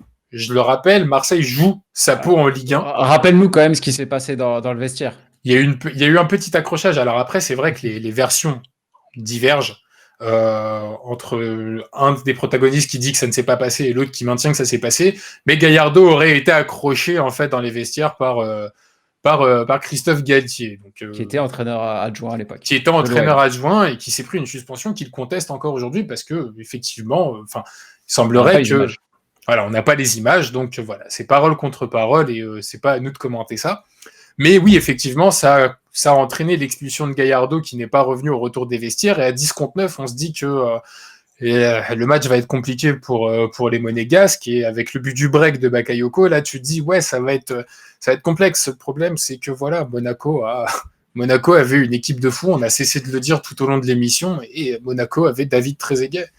Et David Trezeguet, c'est pas pour rien si aujourd'hui c'est une légende du football français et même plus une légende du football mondial. Quand tu vois les deux buts sont retournés, pas très acrobatique, mais faut le mettre. Son deuxième but, l'enchaînement contrôle de la poitrine, frappe directe, tu te dis aïe aïe aïe. Tu te mets à la place des Marseillais à ce moment-là, tu mènes 2-0, tu te fais rejoindre à 2 partout par une équipe qui joue à 9 sur ta pelouse, ça commence à sentir le roussi. Et bizarrement, alors que le public marseillais était quand même très friand des Broncas, il s'est complètement soulevé derrière son équipe. À noter que Pires, qui était suspendu également pour ce match, Ludo, lui, il était dans le virage. Il était dans le virage marseillais. Ça, ouais. Image très sympa avec les Yankees, ouais. Ouais, il se fait interviewer pendant le match.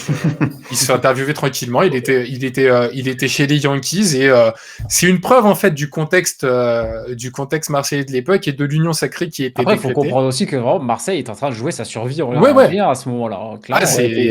Puis à 9 contre 11, les gars, s'ils n'arrivent pas à gagner à ce moment-là. 9 contre 10, Ludo. 9 contre 10, pardon. C'est Il y a De La Peña qui sort en premier. Mais tu vois, après, effectivement, je pense qu'à 9 contre 10, tu finis par craquer. Voilà, là, c'est le troisième but, je crois, ou le quatrième but. Non, c'était le quatrième but marseillais. Marseille qui va se finir par s'imposer 4-2. Et match énorme de conséquences parce que beaucoup de gens disent que le match qui a sauvé l'OM en Division 1, c'est le fameux match nul contre Sedan, où il concède l'égalisation dans les dernières minutes. Mais après, c'est la dernière journée, ça. Dernière journée, exactement. Ouais. Mais voilà, pour moi, c'est ce match-là, en fait, qui va maintenir l'OM. Pourquoi ? Parce que l'OM finit à égalité de points avec Nancy, avec une différence d'écart de 2 buts. C'est lourd en conséquence, même si Marseille n'avait pas. C'est fou de te dire que Marseille se maintient la dernière journée avec un nul à Sedan et avec juste un meilleur goal average que Nancy. Mais tu vois l'effet papillon, parce que si Marseille n'avait pas gagné ce match-là, par 2 buts d'écart, bon, tu peux toujours dire il y aurait eu plus 1, mais on ne sait pas de quoi est fait ensuite derrière. Avec des sites, tu peux tout refaire. Toujours est-il que ce match-là, sauve Marseille. Lui donne la différence de but adéquate. Je crois qu'il finit scratch. Il finit 0 sur l'ensemble de la saison. Marseille en différence de but et Nancy -2. Mais c'est surtout, voilà, je pense que ce match-là a eu beaucoup plus de conséquences. Et là, Ludo, tu pourras peut-être m'aider pour Monaco au final que pour Marseille, parce que les événements dont on a parlé, on sait qu'il y a des joueurs qui ont pas eu le soutien qu'ils auraient dû peut-être avoir ou qu'ils estimaient avoir eu de la part de leurs dirigeants ou de leur entraîneur. Il y a eu certaines cassures. Et voilà, ma question, c'est est-ce que c'est pas ce match-là qui a peut-être empêché un règne plus long monégasque, Julie ? Honnêtement, je sais que le plus qui a été touché, c'était Marcello, parce qu'il en a pris plein la gueule. Et du coup, c'est vrai que lui, ça l'a beaucoup affecté. Après, il est resté, donc du coup, si tu veux, encore une saison, je crois, avec nous. Mais je crois que on n'a pas bien compris. En fait, si tu veux, on n'a pas bien compris ce qui s'était passé. Même moi, quand je suis allé voir le match, j'étais dans la tribune. Je suis même pas pour te dire, je suis même pas descendu, parce que si je descends, ça va peut-être. Je vais pas comprendre, et puis j'ai pas envie de mettre de. Bien sûr. J'ai pas envie de foutre la merde pour rien, tu vois. Parce qu'on était, Marcello, on était vraiment amis et nous, on ne savait pas ce qui s'était passé. Et à partir de là, quand il est rentré, c'est vrai qu'il a été très touché, très très touché, Marcello, par rapport à tout ce qui s'était passé la veille. Et si tu veux, on n'a pas, je pense que le club n'a pas été très bon dans la communication et surtout dans le vestiaire. On aurait dû avoir justement quelque chose de soudé, de dire c'est pas grave, on joue le titre, il y a des choses qui se sont passées. Tu vois, j'ai un message positif pour de dire que voilà, on sera derrière toujours les joueurs, on va défendre les joueurs. Et ça n'a pas été le cas, et c'est vrai que ça a été compliqué pour pas mal de joueurs qui se sont sentis un peu abandonnés. Et peut-être que dans des décisions de fin d'année, voilà, ça a permis de partir et de ne pas continuer dans cette belle aventure. Après, chacun est libre de faire ça, mais moi, je me souviens de ce point-là, qu'on n'a pas été très bien épaulé. Ouais, puis tu as aussi l'entraîneur de l'époque qui avait porté pour responsable Barthez sur ce match-là. Et après, c'est ce qui se dit. Barthez, il y a eu une cassure entre Puel et Barthez à ce moment-là. Et c'est l'été d'après, il part à Manchester, si je dis pas de bêtises. Ouais. Donc, t'avais peut-être justement, c'est pour ça que ce match-là est très lourd de conséquences, je trouve, pour les deux clubs. Quelque part, heureusement que Monaco était déjà quasiment assuré d'être champion à ce moment. Peut-être que mais c'est pour ça que, mais à un moment donné, tu peux pas dire que c'est la faute de Fabien ou la faute d'un tel, tu vois. Je veux dire, t'es coach. Ouais. Quand tu es coach, c'est la faute déjà de toi parce que tu as fait le mauvais choix et de deux parce que t'as pas su, on a su réagir à 2-2 et qu'à un moment donné, peut-être que voilà, à 9 contre 10, c'est compliqué de finir physiquement. Mais après, tu peux pas juger un joueur en disant ouais, c'est à cause de toi. Surtout qu'il connaît Fabien mieux que tout le monde et que Fabien là-dessus,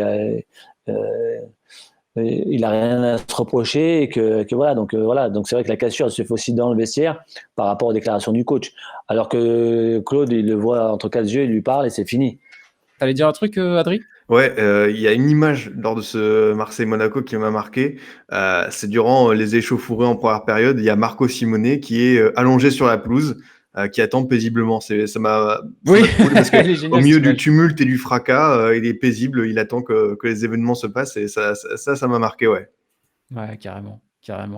Bon, on est dans les 10 dernières minutes de cette émission. Donc, sur le chat, n'hésitez pas si vous avez un petit d'autres questions sur des sujets autres qu'on n'aurait peut-être pas encore traités dans cette émission par rapport toujours à cette saison 99-2000, ou si vous avez des questions un peu plus directes pour Ludo, profitez-en. Il est encore là. On a encore 10 minutes. N'hésitez pas.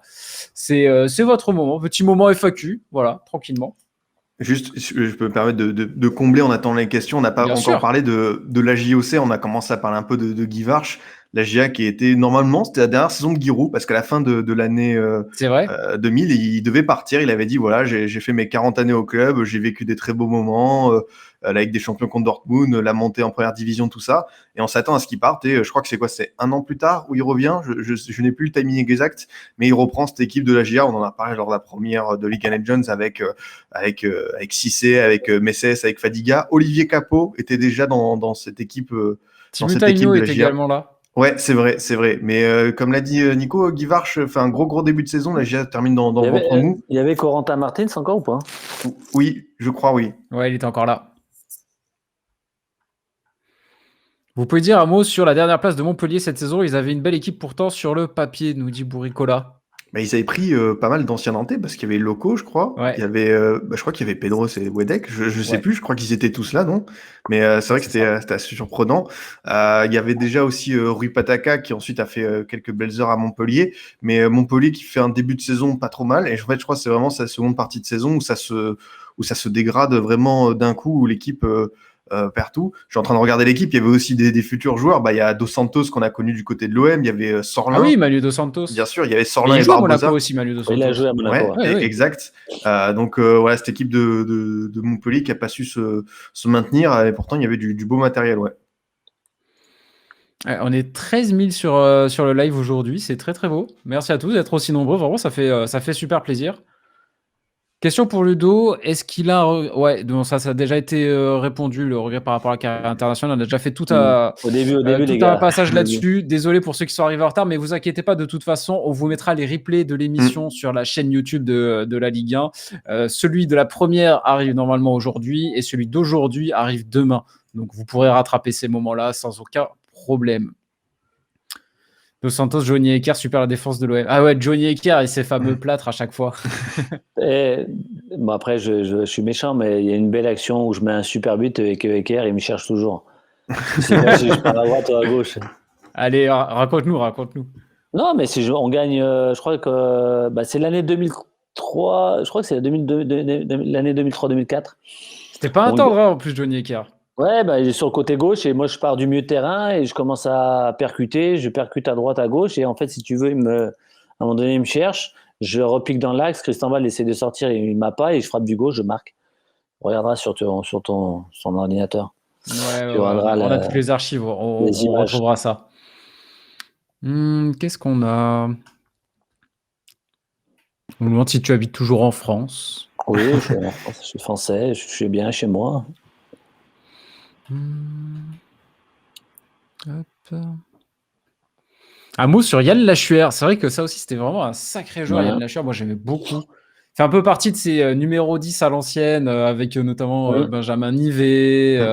Tu sais, ces joueurs comme ça qui avaient un déficit d'image alors que c'était des joueurs assez incroyables, je trouve. Ouais, très simple, propre, surtout propre dans la technique, dans la passe. Et c'est vrai que c'était des vrais numéros 10. Il jouait avec un peu sur le côté droit, mais c'était un vrai numéro 10, un vrai passeur. Ouais. Aujourd'hui, on regarde, il y a moins de numéros 9,5, comme on dit, 9,5, 10, tu vois, où vraiment le mec, il joue pour les autres. C'est plus compliqué. C'est vrai qu'aujourd'hui, on demande au numéro 10 de beaucoup plus redescendre, de faire plus d'efforts, de beaucoup plus travailler pour le collectif, quoi. En termes tu vois, d'un point de vue défensif. ouais, défensif et puis surtout si t'as pas des latéraux qui montent très très haut, c'est compliqué, tu vois. Au niveau positionnement des joueurs, ton numéro 10 est ton attaquant, le fait que justement ils soient au milieu, sur les côtés, il faut que tu aies ou des 8 milieu droit, milieu gauche qui montent très haut ou alors tes latéraux. Sinon tu as vraiment un trou là à ce moment-là quand tu perds le ballon et pour un coach, c'est pas évident. Nick qui demande est-ce que tu te fais toujours chambrer par Jérôme Roten? Ouais, je l'ai plutôt avec son émission là, de temps en temps il envoie des 2-3 scuds celui-là là, mais je dis rien, j'ai l'habitude. Un jour je vais lui répondre, il va comprendre qui c'est son capitaine là. Vivre à Barcelone ou vivre à Rome? Qu'est-ce que tu as préféré? Alors, pas évident. Non, honnêtement, j'ai adoré vivre à Barcelone, mais j'ai appris beaucoup de choses en Italie. Avec l'histoire, avec les monuments qu'il y a en ville, j'ai vraiment aimé le côté,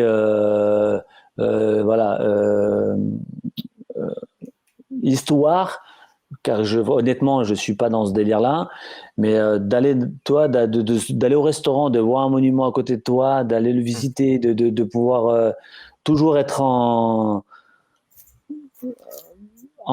attente de dire là il y a eu ça, et franchement c'est comme ça que j'aime apprendre la vie, tu vois.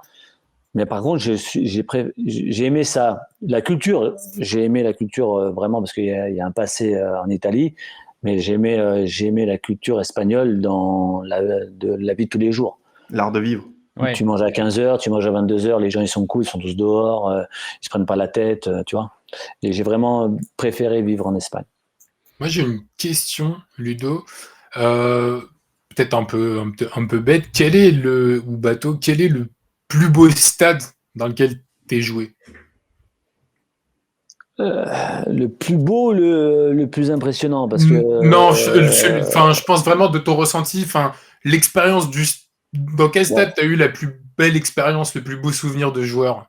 Non, alors, moi, si tu veux, quand j'arrive de Monaco, forcément, quand j'arrive à Barcelone, moi, j'étais le seul joueur à sortir, tu sais, parce qu'en Espagne, tu sors pas voir le match ou voir la pelouse, ou voir, je veux dire, tu dis bonjour, il y a personne, déjà, il y a personne. Mais comme on arrivait avant, j'arrivais toujours, et j'ai gardé cette habitude de sortir, regarder le stade. Et c'est vrai que les premières fois quand je suis arrivé, pas les premières fois, toutes les fois où je suis allé sur le stade, je regardais comme ça et je me dis, mais Ludo, mais il n'y a pas mieux, quoi. 90 000 personnes, ça monte, c'est beau, c'est immense. Et c'est vrai que ces dimensions de stade-là, tu les as qu'en Espagne ou en Angleterre. Donc, je dirais le Camp Nou pour la première expérience devant 90 000, c'est magique de jouer devant un public comme ça. Quand tu es dans son équipe.